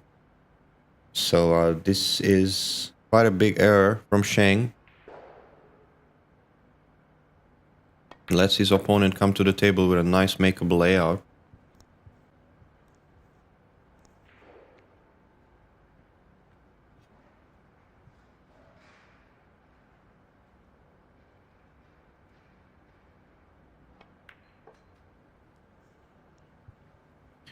Nothing much to do here. I think he should play this with a bit of high left and get above the on the right side of the 8, because the 9's kind of in the way. You don't want to play the gap position here. It's a little bit risky. So I think he should follow this cue ball and land on the right side of the 8. This is a more natural line. Okay, not bad. A little bit too much. I still think he has a nice shot here. I mean, he just needs to elevate just a little bit. This is where elevation can get you. Okay, he's not even doing that. He's He's rolling it in. Playing for the side pocket. Yeah, that was not a bad play. Good play. See, an American player might... When I play the 9 ball, I'd probably play a little elevation positional play because your margin of error seems better. But on this table, when you start elevating, you sacrifice a lot of accuracy. So he didn't want to take that gamble.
第13局下辽开球。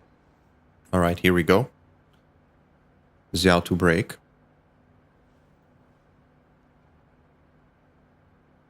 He's been hitting them not too firm, kind of medium pace. He's not been trying to smash them. And I don't know, he's not really been getting... Both players have been quite ineffective on the break. They've, more often than not, left a shot for their opponent, but the racks have been difficult. Like this one here, you see? That was a tough shot.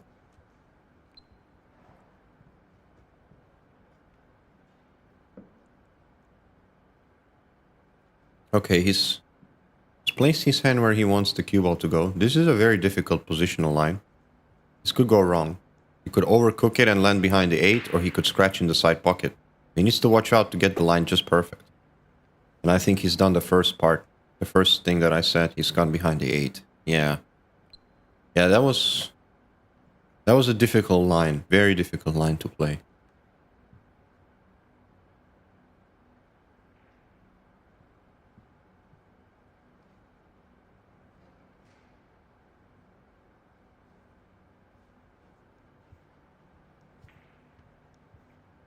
All right, I think he's just gonna give it a good whack. Oh, yeah, okay. That's a foul right there. That's a foul. And that foul just opened up the whole rack for Shang. So 自由球。 Shanks needs to step up here and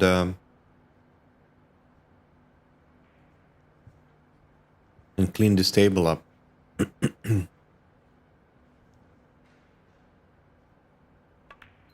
So the format for this match is we're gonna play 25 racks, okay? And we will then take the score after 25 racks played. So there is a time limit on the match. It's 160 minutes. So long way to go.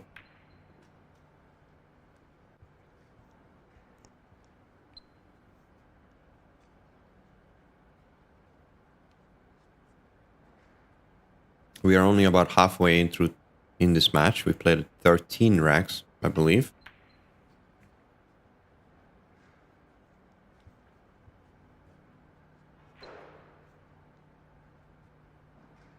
Okay, nice little combo coming up. He needs to be careful not to lose the 6 when he makes it. He needs to be careful not to lose the 6. Okay, he's good.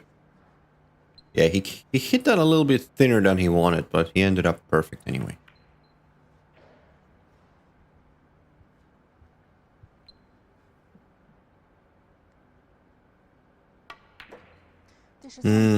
Okay. Yeah, well, he didn't need to play the 9. He's getting the 8 ball. So, just for a second there, I said, he kind of played that shot a little loose. Left himself a long 9 ball, but he didn't need to make it. because Sheng is only 13 years old. So he's getting a 1-ball handicap. He needs to only make the 8 when the racks are not complete. However, if he has a chance to make a complete run out or a break and run, he needs to play and finish the 9 to score the full points. So for the 4 points, he has the handicap for the 4-point runs. But for the bigger runs, he needs to clear all the way until the 9. Which is what he's going to try to do right here. Now, he's been smashing them from the middle. He's changed his break back to the side rail. And right away, he made a ball. He didn't have to hit it hard at all. And he made a perfect break right there. So I think he should come back and play this way. Because it just gives him more chances to score any ball going in. He's been going dry like 3 or 4 breaks. All right, a little tricky tester on the 1, but well within his reach. Well done. Very nicely done. He can roll the 2, bounce off the side rail and come back just roughly where the cue ball is now. Maybe stay a little bit middle of the table. This shot just takes a nice steady stroke. You don't have to do too much with it. Here we go. Came back just there. Nice. All right. I think he's looking whether he wants to get under it or above it. I think honestly, I mean, both work. It really depends on how comfortable you are with this particular shot, whether you want to draw it or play it with a bit of follow. I think he's just going to roll it because he's stretching, you see. So if you're stretching, I think the best play would be to just roll it in and play the 5 in the side pocket from below. But he might decide to draw it just a hair. If he can put his extension on and still draw it. No, he's rolling it. Yeah. He's rolling it. Yeah, that was the smart play. He's gonna have to play another touchy shot here. I don't know whether he has the angle to kill it. He might need to just drag it and drop it in the side and leave himself a slight cut. Let's see what he does here. That's, I think, what he's doing. No, he's drawing it out. Okay. Yeah, the angle was right. Well, it looks like we could have a break and run here. As long as the commentator's jinx doesn't come into play. So fingers are crossed. Let's see what Sheng can do here. This is pretty elementary. He should be able to clear this. He's playing for the side pocket on the 8-ball though.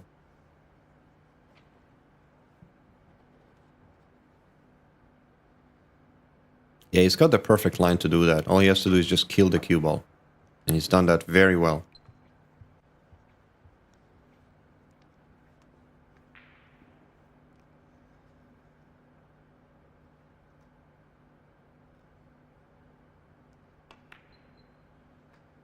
Stay down really nice on that. Yeah, Sheng's feeling a lot more comfortable as compared to what I saw him yesterday. He's looking a little bit more settled in this match. He gets down really good into the line of the shot, I noticed. He has good lineup.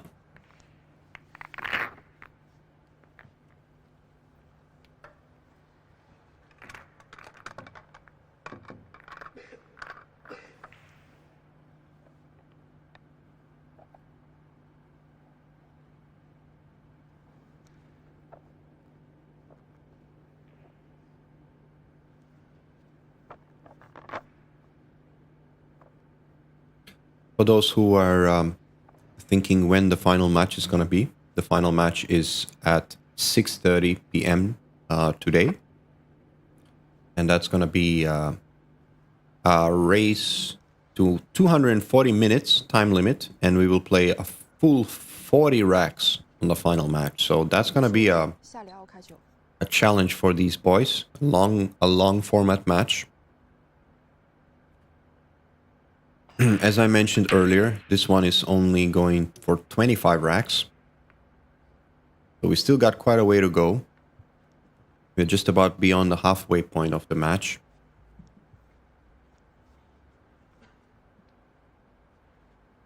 There is a time limit, so but rest assured, these boys are not stalling for time. Oh, what a shot that was.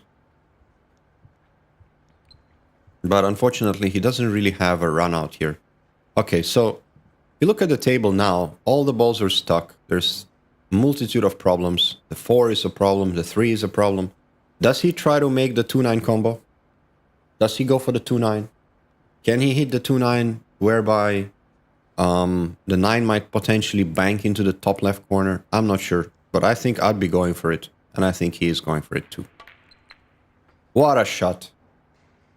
What a beautiful play there by Sheng. That is worth every point that he's going to earn. And I think that's going to be 7. Look at the face of Xiao. He's like, how did he make that shot? Now that is an eagle-eye shot. Well, when you're 13 years old, you're not going to see, or rather, you're going to see that line better than when you're 35. That's for sure.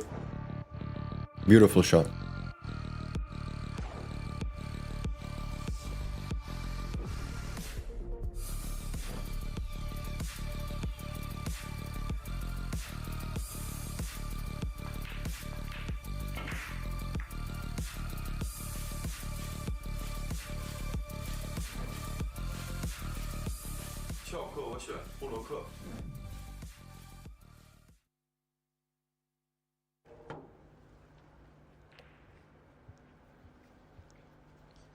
第16局，盛一晨开球。 All right, we've got about 70 odd minutes left. 75 minutes left in this match. So quite a long way to go yet. But I can see that Sheng has turned up a gear. Not only has he changed his break, which is now working perfectly for him, he's done a couple of really good runouts. And this one here, yeah, this was a beautiful draw shot. Does he get away with it though? Does he get lucky? No, he does not. Quite unfortunate.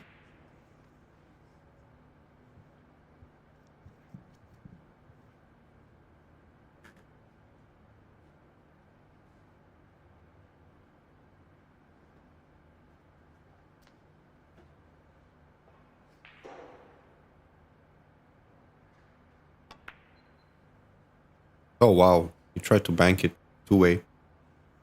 Good thing he didn't make it, because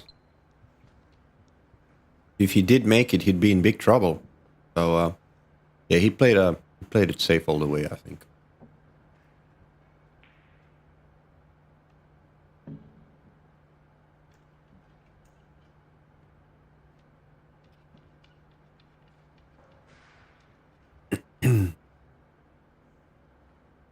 Okay. A tough little jump. The 7's pretty close. Yeah, he wasn't rewarded for that. That was unlucky scratch for sure. It was a jump kick. He tried to play a jump kick. So Sheng gets another point on the board. And on top of that, he's going to have an opportunity to run out for another 4 points. So he could potentially score another 5 in this visit.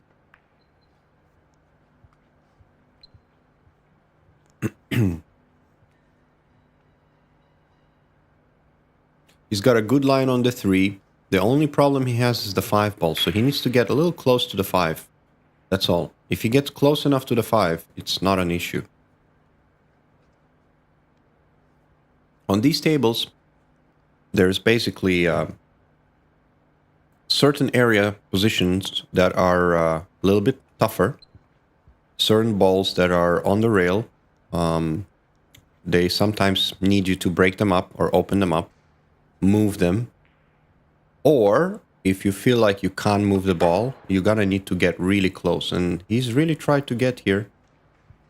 He's put in quite an effort. It's not bad. But this is a shot that he missed yesterday, where he tried to drag it. But I think this one here, he's gonna He's gonna score. Yeah.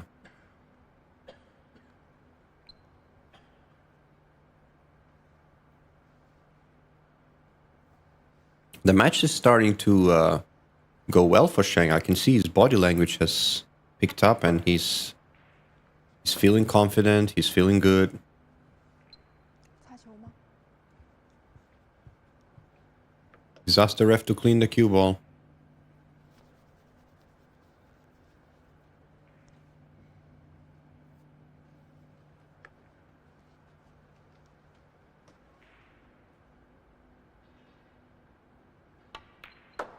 Nicely done.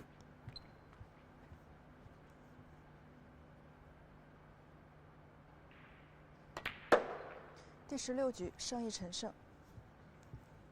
谢谢。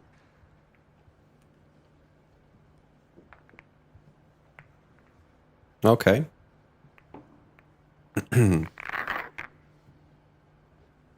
$54-47. The youngster leads.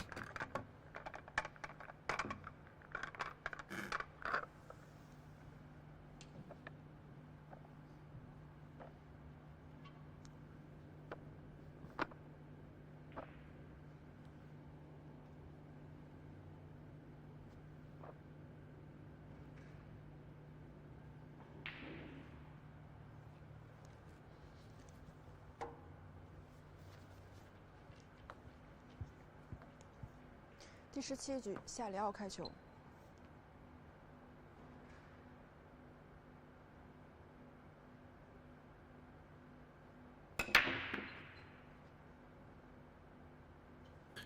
As you could see, Xiao also changed his break. He went to the side rail now. So he's following... He's taken notes on what his opponent has been doing. And he's switched it up as well.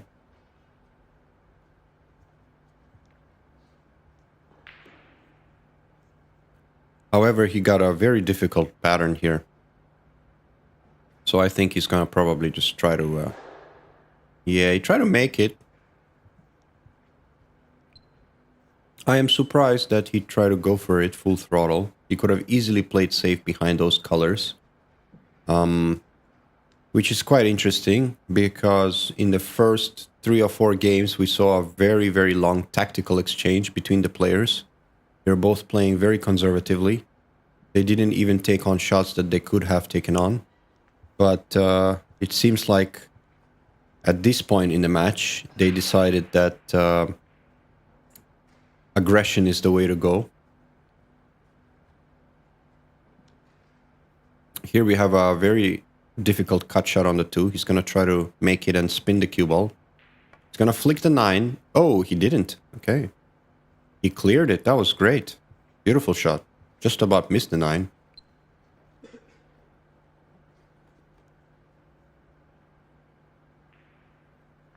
This is still tricky though. Yeah, he's looking to come down to the bottom right side of the table.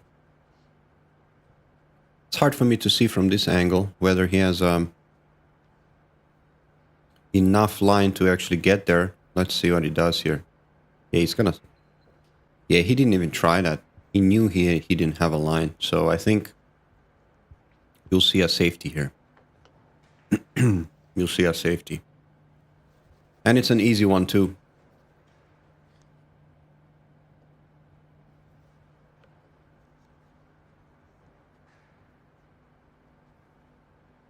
He needs to watch out and... yeah, he needs to watch out and not hit it too hard. Okay. Yeah, that was good. A jump shot is coming up.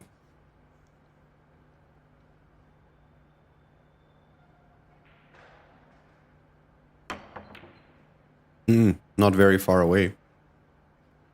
An excellent effort.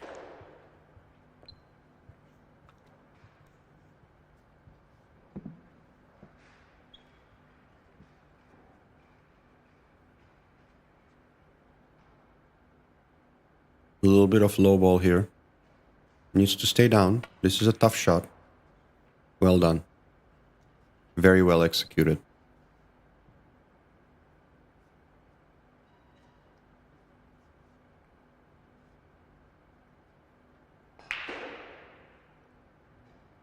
Half a pocket here. He needs to be very gentle. Ooh, wow.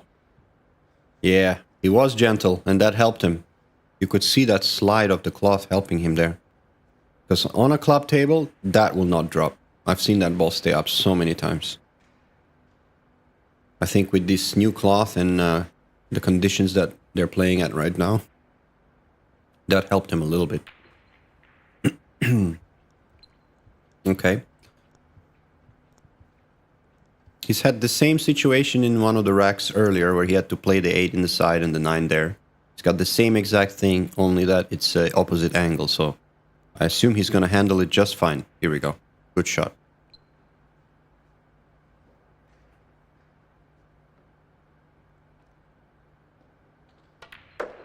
Yeah, Shank's caught a gear now. I mean, 第17局， he did not play this comfortably yesterday. He struggled yesterday, 谢谢。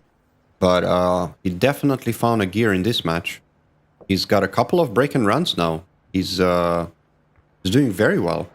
He doesn't, yeah, he's taking a lead in this match now. Still a long way to go. There's only 11 points in it, but that is pretty strong showing by Sheng.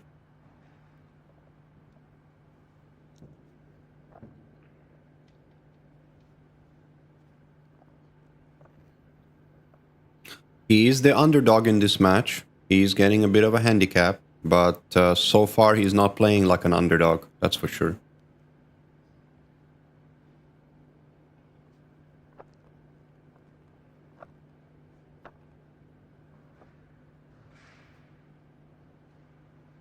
We probably got at least an hour left, and they are playing 25 racks, so we are now rack 18. 第18局， We've 上 got 一 a 球 6 more racks, or 7 more racks to play. All right, let's see what's happening here. A dry break, that's what it is.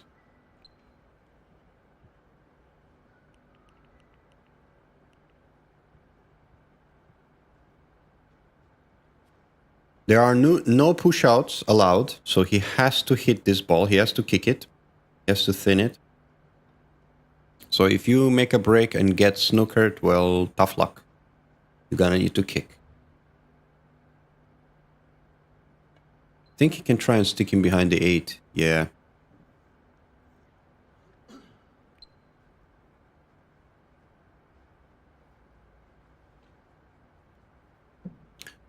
I believe he can consider jumping this ball because you can control the jump and still get kind of safe.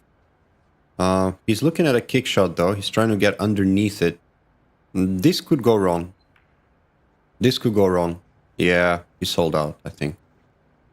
Well, it's a tough cut into the middle bag, and position is not automatic. So he might decide to play a safety here. He could play a very easily move the cue ball down to the bottom right corner as we see it. Oh, he went for the aggressive option. And he got away with it.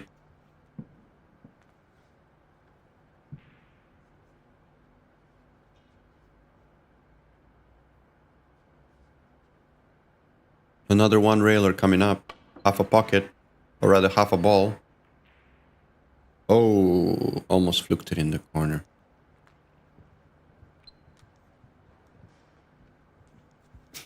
Okay, so on this line here, I think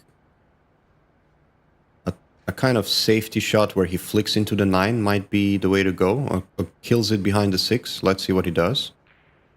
Yeah, it's a funny line. You could actually flick the 9 into the pocket here if you play it a little thin, but the safety then is not guaranteed. So I think he just needs to make sure he plays the cue ball right.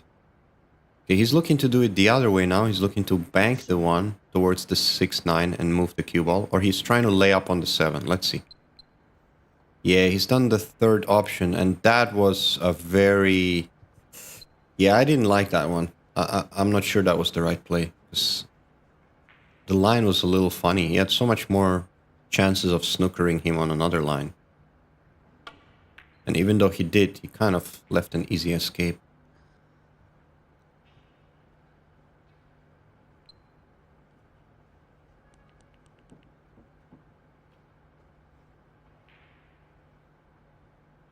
Tough shot here.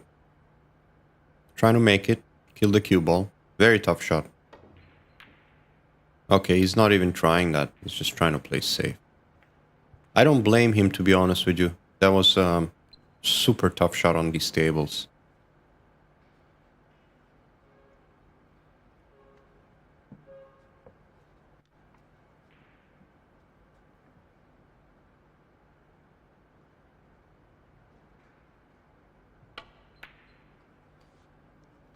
That was a nicely struck ball. I mean, Sheng's not afraid of the long shots. He's, of the two players, I feel like he's more aggressive.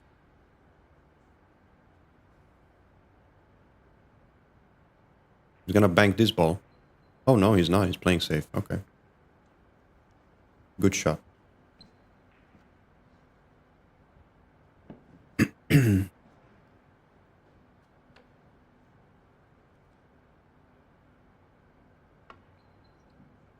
Oh, okay. 犯规。 The slide got him there. That's gonna give another point. For Shank here. The run out is not that hard, to be honest with you. You can do it. In fact, I'd say he's a 60% favorite to run this. Let's see if he can manage to hold his nerves together.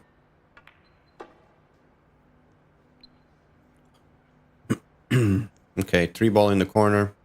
Come out for the 4 in the side. Straight is pretty good. He's checking the angle. If he gets straight on the 4, he can draw the cue ball back for the 5.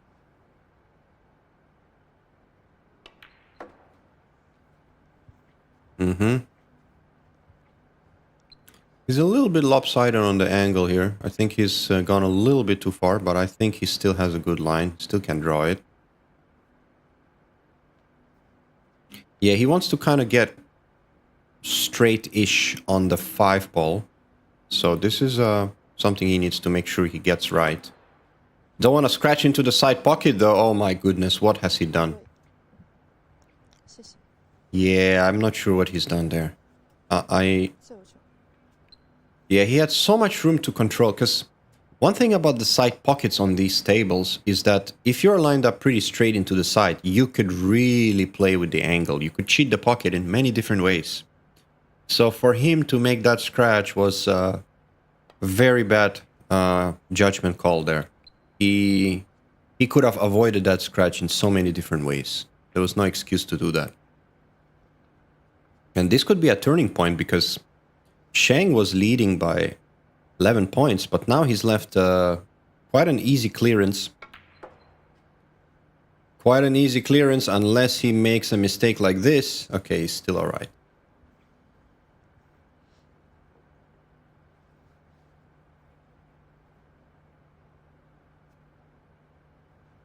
Yeah, I think Mr. Liao here is a little bit more edgy, a little bit nervy. But he negotiated that very well. He knows he needs to score this rack. This is a pivotal game. He can't let this one slip away. He's going low left, which is an interesting choice. Allows him to stroke the ball a little bit more.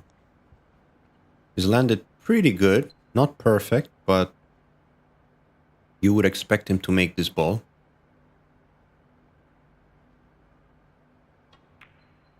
Yep. Okay.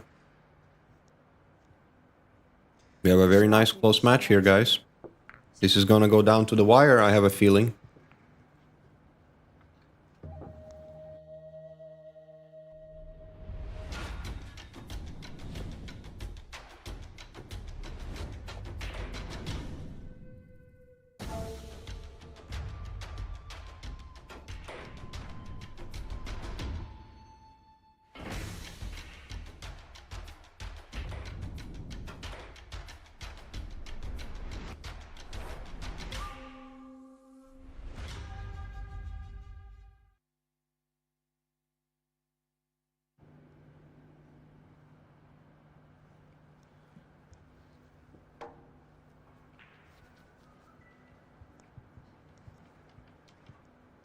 第19局，夏雷奥开球。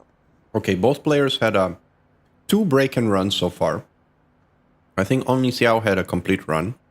Sheng had quite a lot of safety points, and also he completed quite a few 9-ball wins. Now, this break was not that bad. He hit him pretty good. Good control on the cue ball. He made a ball, but he was very unfortunate.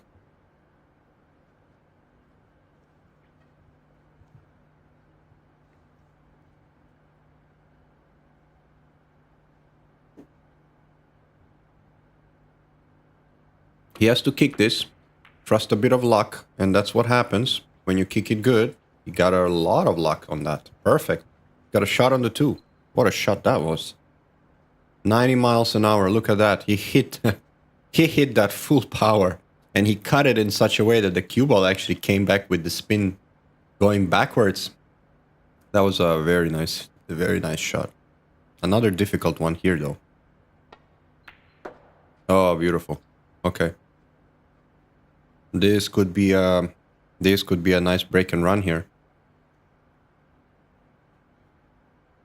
And he would deserve it too, with the shot that he started with. Just needs to hold himself together. Nicely done. I don't see a problem. This should be elementary for him.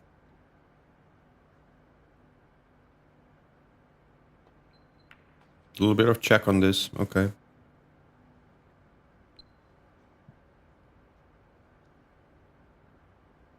Now he needs to decide whether he stays above from the middle of the table and takes the cut, or whether he gets down closer to the bottom rail. I think he's going to be somewhere in between though. I think he's just killing the cue ball. Yeah. It's not bad.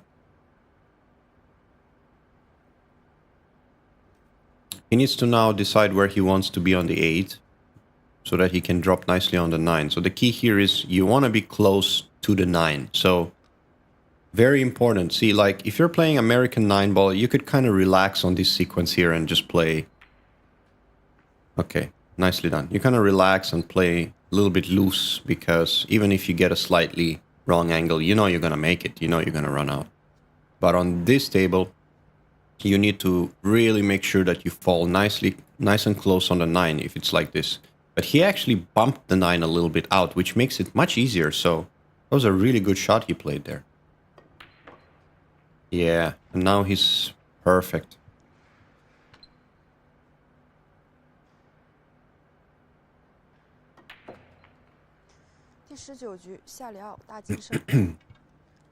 Got solid technique. He plays really quickly. I can see he knows the run of the table pretty well. He knows his lines. And just like that, he takes the lead back again in this match.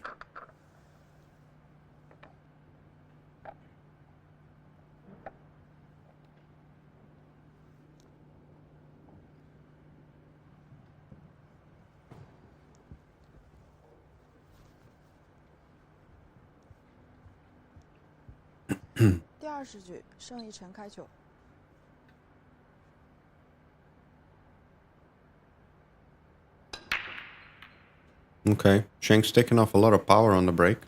He didn't hit that hard at all. He's got a shot on the 1, but it's tricky. Very tricky. The 2 ball is tied up. The 4 is tied up with a 5 and 6.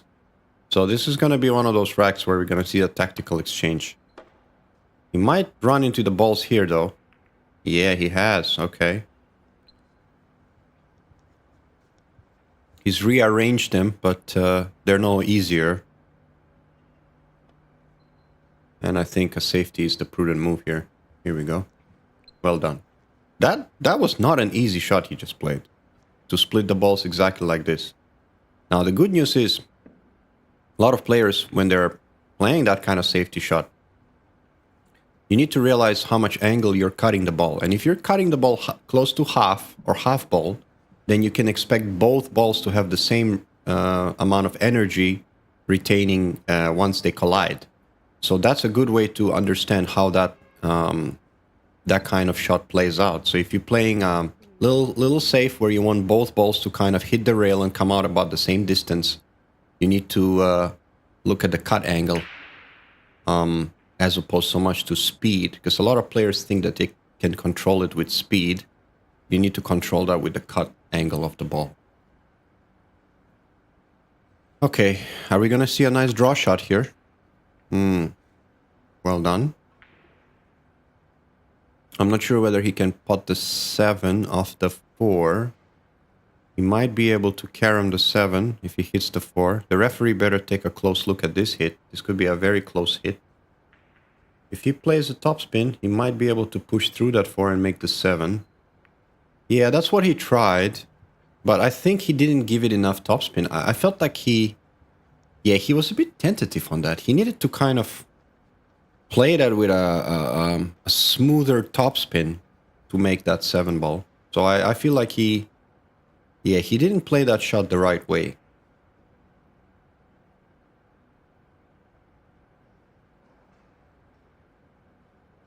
There are so many ways to carom a ball into the pocket. You'd be surprised how many different ways there is to play a carom. And no carom is the same. That's the beauty of this game. Beauty of playing 9-ball. 9-ball is such an offensive game that you always look for a cheeky shot, a carom, something that could help you. Okay, nicely hit ball there. He might tie the 9 onto the rail, though. That's not going to be a good thing for him, though. Yeah, you see? By bumping the 9 right now, he's made the rack a little bit more difficult. The 3 balls here are easy. Although I believe he doesn't have to play the 9, so maybe that's actually good for him. He only needs to make the 8, I think, with the handicap that he's got, but he needs to land on the 8. Oh, man. That was very close to being a disaster. He can still make it. Bottom left corner. But he'd overcut it. Yeah.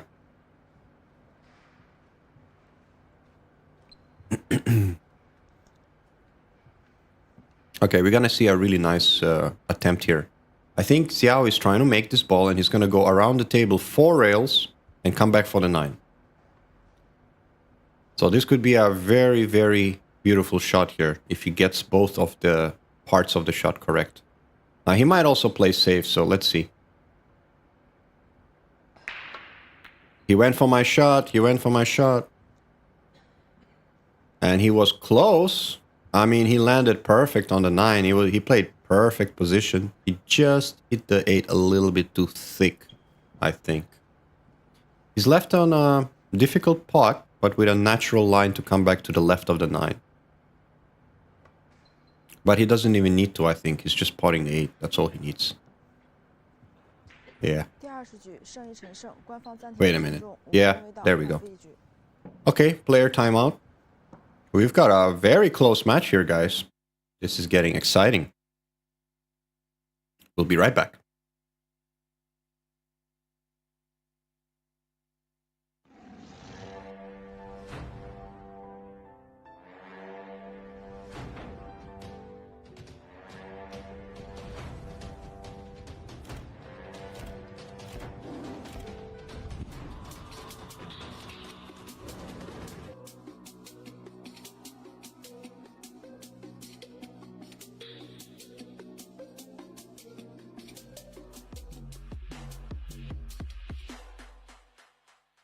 S800台泥8000家优质球房的选择 ，S800追分主宰。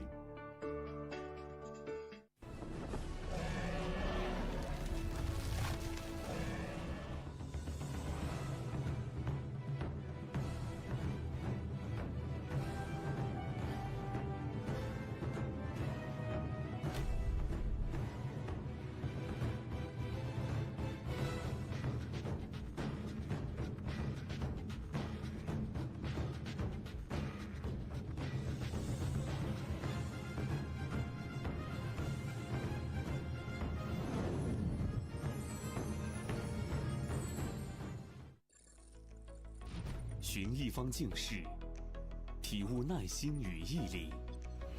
浙江一球台球设计有限公司始终专注于优化台球俱乐部的设计与装修。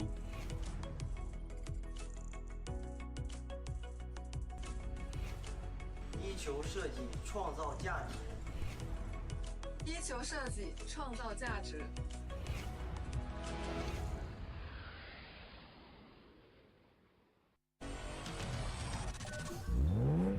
独雅，老式台球桌终结者。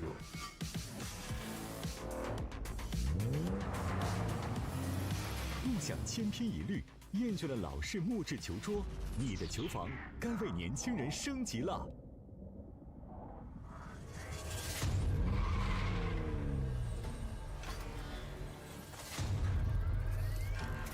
告别开裂变形，酷性高弹稳定，5年质保。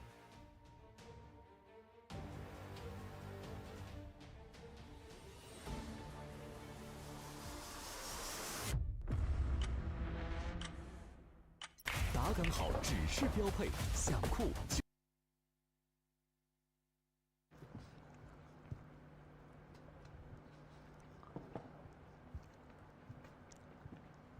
开始了，暂停结束，比赛继续，第21局，下里奥开球。 Alrighty, welcome back, ladies and gentlemen. This live feed and commentary is brought to you by True Billiards. We have a very close third and fourth place match here. The score is literally not, well, within 1 point, 62 to 63.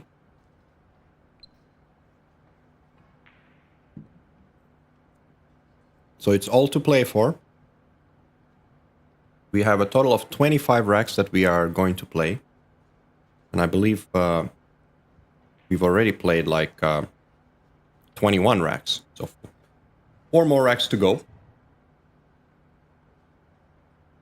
And this is going to get down to the wire. Okay.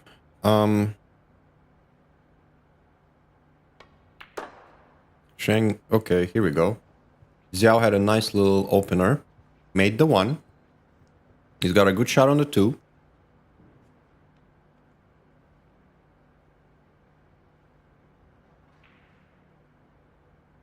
He needs to draw this just a little bit, like maybe a foot or half a foot. Okay. He played more of a stun shot, really. I think he wants the cue ball cleaned again.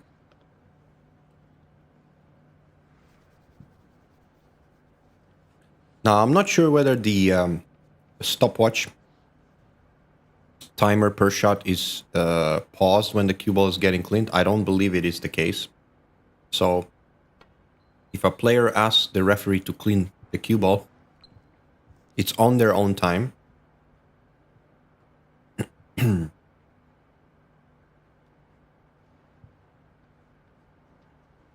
Okay, this is the pivotal shot in this rack. If he makes this shot and gets good on the 5, he has every chance to run out. So this one here, he needs to play really well. He's gonna stun this. He's not gonna hit it quite firm. Well done. Maybe a bit too firm. Yeah, he's landed a touch funny, but I think he's okay. He's not happy about it though. You can see he's contemplating what he needs to do here. I do think he can follow this ball out of the corner and come out. He could also draw it, which I think is what he wants to do now. It's a personal preference. For me, I prefer to draw it because it just helps the 5 a little bit more into the pocket. You draw the cue ball, you're gonna put topspin on the 5, which helps it into the pocket. The only problem with the draw is that you kind of have to go across the line of position, so you really need to hit it pretty firm. You really need to get into the ball, and you need a little bit of left as well. So it's like a little bit of draw, a bit of left. And that's what he did. Well done. He's a little bit firm, but he's fine. Okay.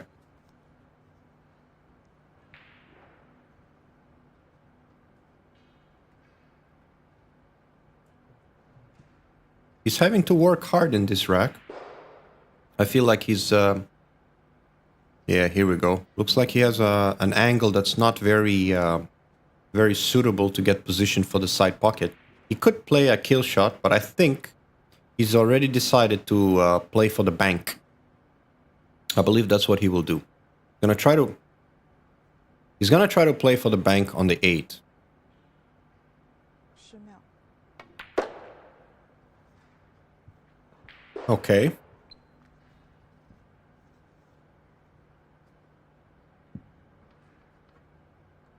Very interesting decision.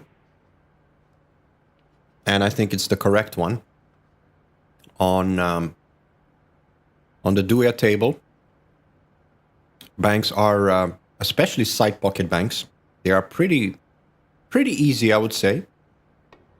I feel like the banks are easier on this table, as long as they involve the side pocket. If they involve the corner pocket, well, then that's a different story. But side pocket banks are very manageable, and a lot of the time you place for them 21局下里 as opposed to trying to make a ball down the cushion. 谢谢。 Here we go. The boys are looking at the stopwatch, I think. In the meantime, this is the cloth that we are playing this tournament on, the S800. It has a very high thread count, as you can see. So it's very slick, very fast. I seem to, from my observation, I think it plays really well. It's not maybe as fast as some of the other cloths that have been used recently on like hayball tournaments, where the ball just keeps moving and moving and moving. But I feel like for 9-ball, it's very balanced. And so far, the run of the ball has been very, very good. Very predictable, very good lines.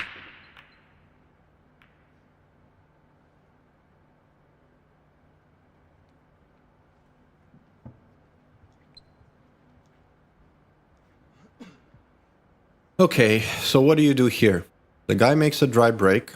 You have no shot on the 1. You could probably cut in the side pocket and bump the 2, but then you're taking a chance. The 3 is tied up, so does he try to play the 9? Surely not. I think he's playing safe. Okay, he's gone for the 1. Alright, well, now he's tied the 5 up as well, so I'm not so sure. I'm not so sure what his end goal is, to be fair with you. He could make the 2 and play into the 3-4 cluster. He does have the angle if he plays with a kind of extreme top. If he makes a very clean hit, goes to the top rail and comes straight at this cluster here. He could also possibly drop the 3 in the side pocket if he just plays a controlled 10秒。 positional play. So I'm very curious to see what he chooses. He also could play the bank. Yeah, he's gone for the second option, but I don't think he landed that great, you ask me. He might just end up playing safe. Yeah, he tried to play safe, but that was a very poor effort. So in my opinion, he should have just tried to make the 9 on the first shot. He had plenty of chances there. He knew he wasn't going to run out. But now, that was a brilliant shot. His left shank, just the right angle to bump into this cluster here. And he had to spin that a lot. So there was a lot of low right on that ball. And we know already this boy's favorite shot is the low spin. Either low right or low left. Definitely. So if you see him with that as an option, he's not going to miss.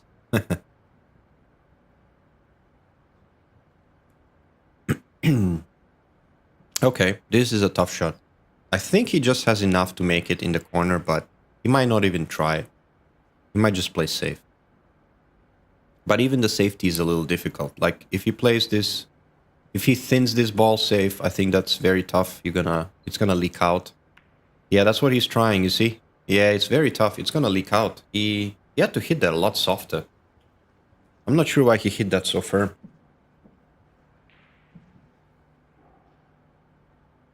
This here is also a tough shot. He's playing safe anyway.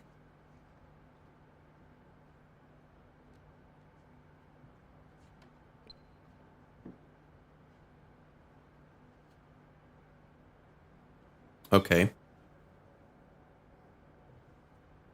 The ideal result for him here would be to kick this ball and leave the cue ball pretty much stuck somewhere there. Send the 4 around the rails. Yeah, and leave the cue ball at the bottom end of the table. But unfortunately, he failed to do that. And I think he's given away quite a shot into the side pocket. Now, Shang needs to be careful because cutting this ball into the side pocket... Yeah, okay, he didn't even do that. He just went behind the 6. That's a good shot, actually. Well, it was going to be a good shot if he got underneath it, so... Okay, yeah. But he didn't even take his time on that. He just went down and... It looked like he was trying to make it, but he was playing safe all the way.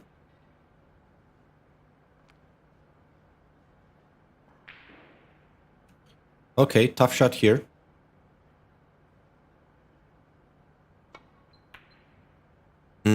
Close, very close.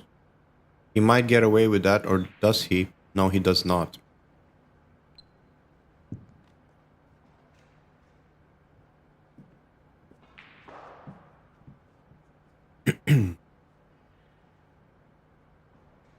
Okay, a draw coming up. Very difficult draw. Well executed. A bit unlucky to make the 6 tougher. Okay, here we go. He's gonna try to kill this ball. Nice. He does get down really good into the line. I can see that. I could see that from that angle. Once he got down, his cue just stayed right on that line.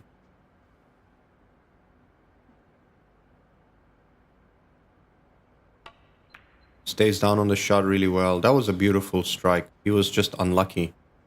Or rather, he could have hit a little bit softer, but the pot itself was so difficult that his focus was probably 90% on making the shot and 10% on position. And as a result, he's a little bit unfortunate, but we might see a beautiful jump here.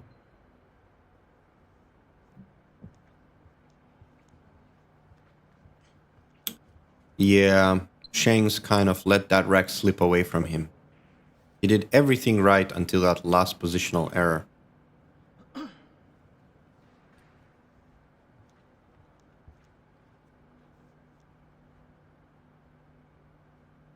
This is a tricky shot. The cue ball is going to come down to the bottom right corner here.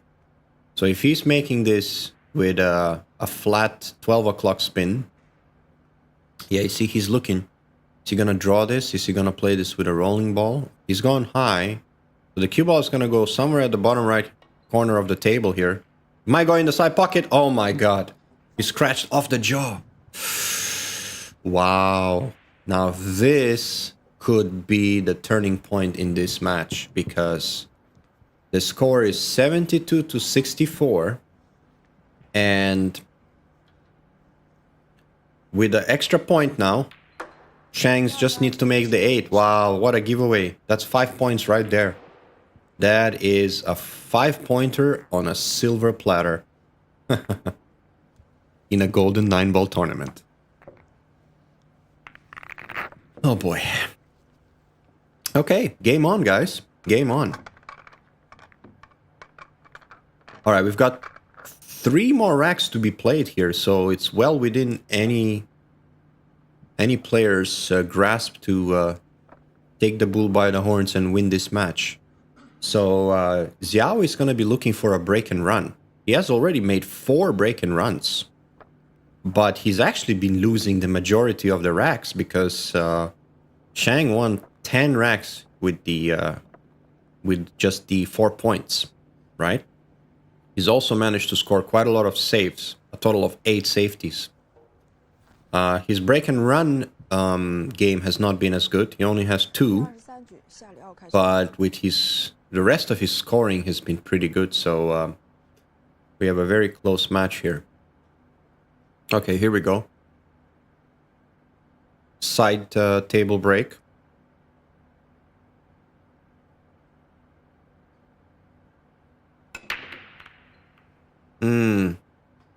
Okay. He hit that really soft. He made 2 balls though. Okay.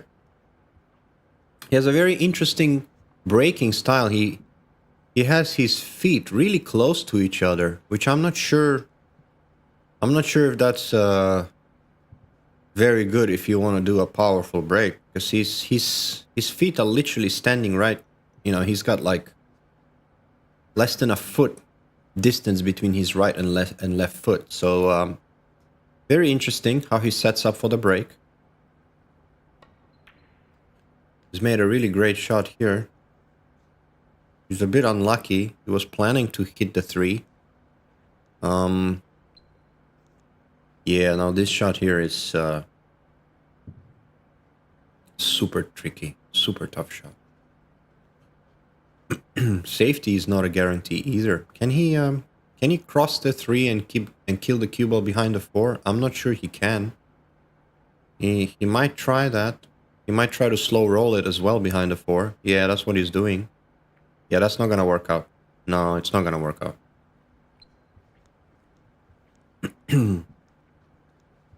I don't think that shot was on. But it's still tricky. It's very tough to play this.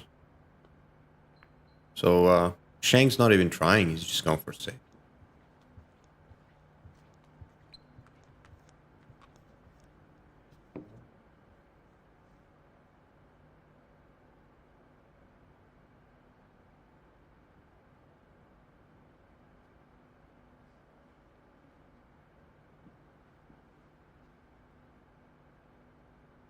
A little cheeky safety here. Oh, he's going for the 9. Wow. Okay, okay. Interesting decision. The problem is, did he sell out a kick on the 9? Surely not. They look close. Can you push this 9? Maybe off the 5? No, I don't know. Yeah, he's just playing safe. No point to try that.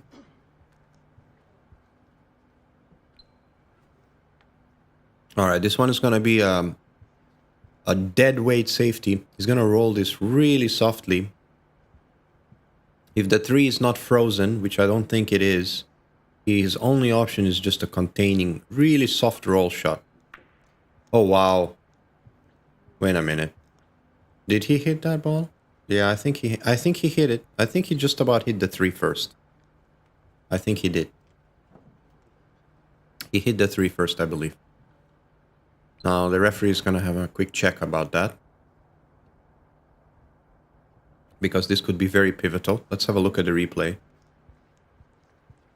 Oh, he did not hit the 3 first. It's a foul.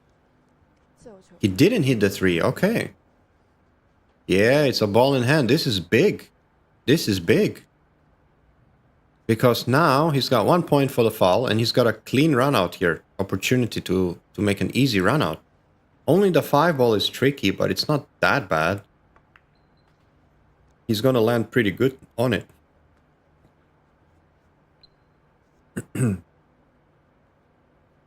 Alright, Shane just needs to hold his nerve. Don't do anything funny. Play the natural positional line. Okay, he's decided to draw it, I think, to the other side of the 5. I'm not sure if that's the smartest play, because the control of the angle is difficult, but he managed pretty well.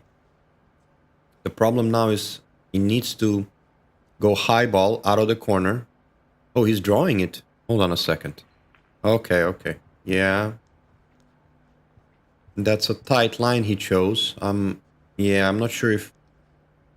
I would not play that, but he's confident that he can make this ball, so let's see.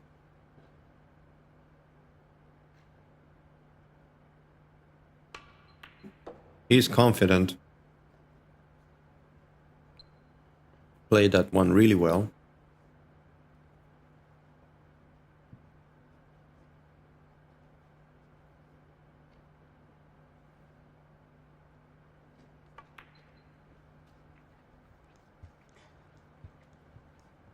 And once again, Shang here is gonna take the lead. Wow, he almost missed that ball. He overcut it just a smidge. 第23 The good news for him is he hit it firm. So, and this is important for, especially for some of the amateur players watching.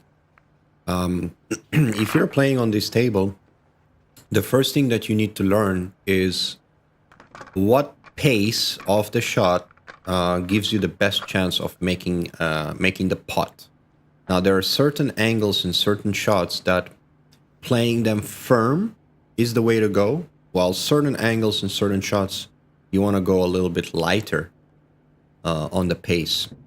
You also need to learn what spin helps the ball to go down the cushion, whereby you improve your odds of success. 郑一成开球 And you will see these players play those shots very well. They're obviously had a lot of experience on these tables, even though our youngest competitor right now here is only 13. In this tournament overall, I think the youngest competitor was only 6 years old. 擦白球是吗？ I wonder whether he played with like a stool to help him get up to the table at 6 years old, or he must be a tall boy. Because I've seen a lot of 6 years olds that would be struggling still to reach certain parts of the table. Okay, that was a brilliant break. He's well on the way for a 10-pointer here. And this is where this could be a huge turning point. That mistake from Xiao. All right, this is the key shot right now. Now he's got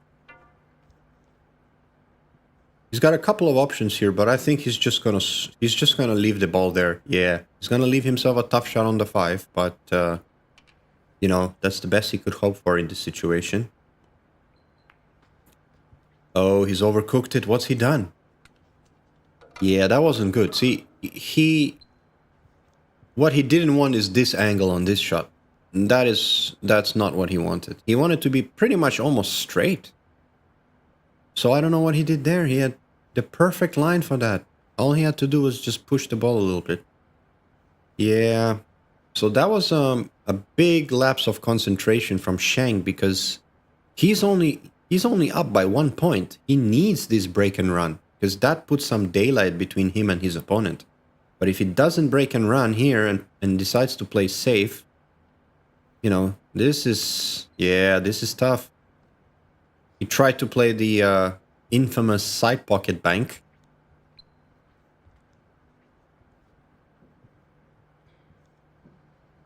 This is big ladder for Xia, because he can now at least see the ball. At the very least, he doesn't have to worry about a 10-pointer. So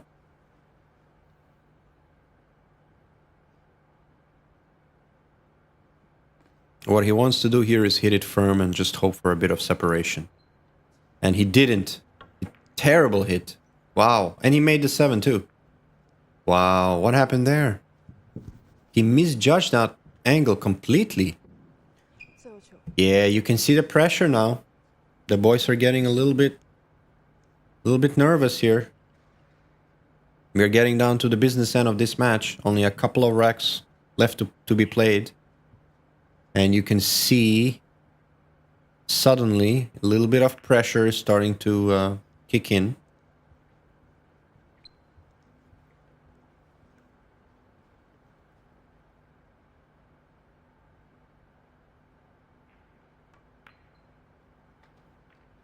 Nicely done. I think he only needs to make the 8. Doesn't have to play the 9. So he scores 4 points. Well, yeah, okay. I guess I'm a bit confused though. Why does he have to play the 9 in this instance and he didn't have to play the 9 in the previous one? Is it because the referee is just letting him play the 9, or that's actually a interesting point.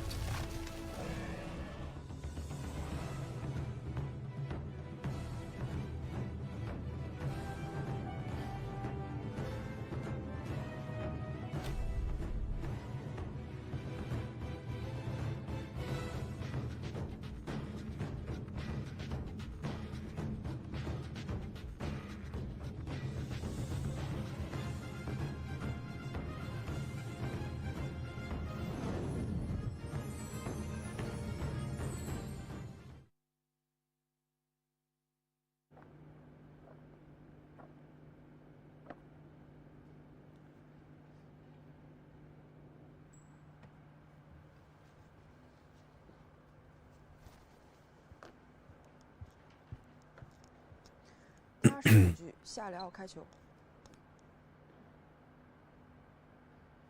All right, here we go.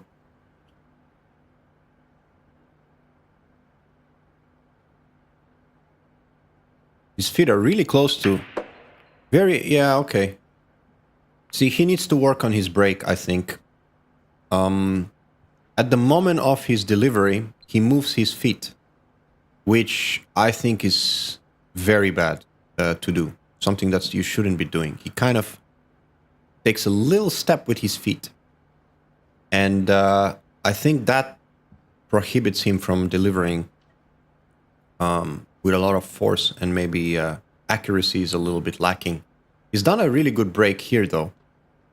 So, yeah, I'm not sure why Xiao does this technique. Stands really close with his feet and kind of moves when he strikes the ball on the break. He doesn't do it on any other shot, just the break. So, yeah, maybe something to look into. He's still got a good result here. The problem is, though, the 3, as you can see it, the 3-9 is difficult, and the 3 does not pass the 9 into that corner. But he can go above it. You can just drift the cue ball across and get on the 3. That's not a problem. Yeah. Okay. He is a little bit straight.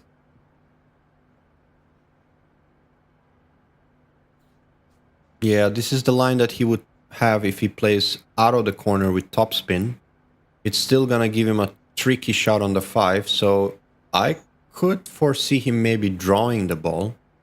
This takes a very, very good hit, though, if he has that angle. But he might decide to play the high left.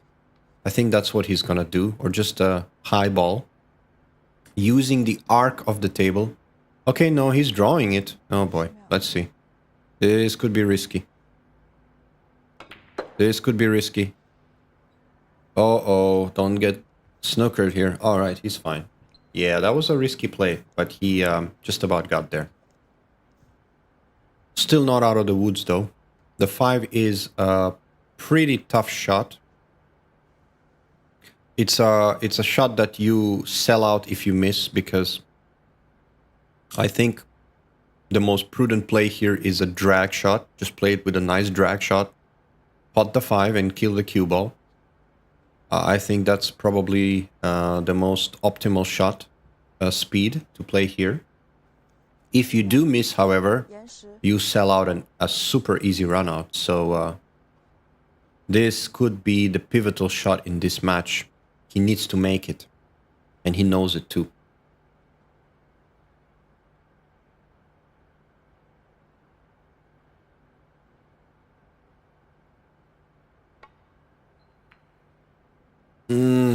Nicely done.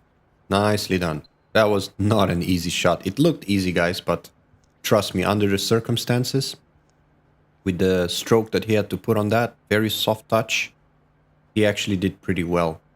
He does have a bit of angle, more than he wanted, but once again, this also is a tough shot. He might decide to do go up and down on the table, though, for this shot. I don't think the drag is the way to go. He needs to move the white ball a little bit. Yeah, he did. He did. Does he get lucky? Oh, no. He tried to move it. He played the right shot. He just didn't get the spin that he wanted. Now this is very difficult. Very difficult run out. He still has to go for it, though. This shot here, under the circumstances, with the way he's feeling right now, I'll give him a 1 out of 5 chance to pot this. This is a tough shot. Let's see if he surprises me.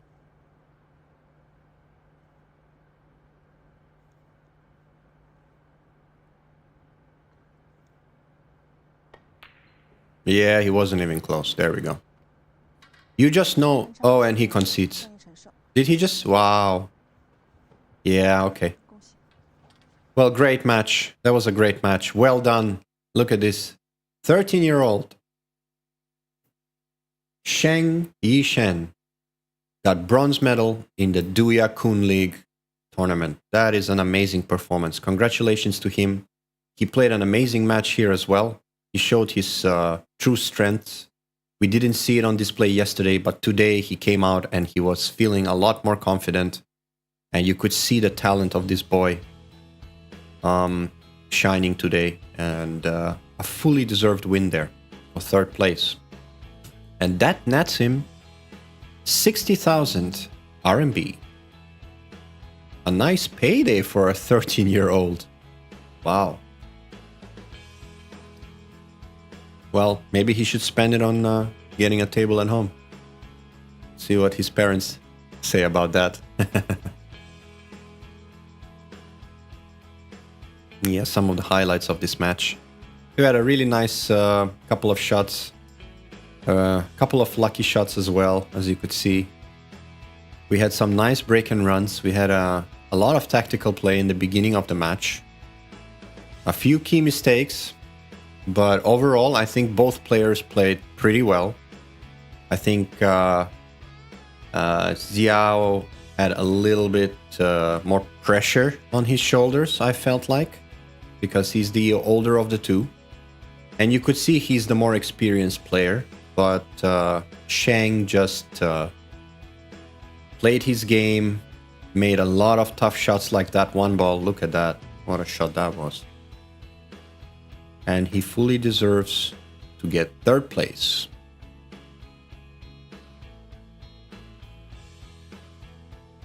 Alrighty, ladies and gentlemen, we gonna end this live feed here after these highlights, and it was a pleasure. We will be back later on at 6:30 for the final. That should be a firecracker of a match. I'm especially looking to see Chang play. He's a boy that really impressed when I saw him yesterday. So I'm looking forward to the final.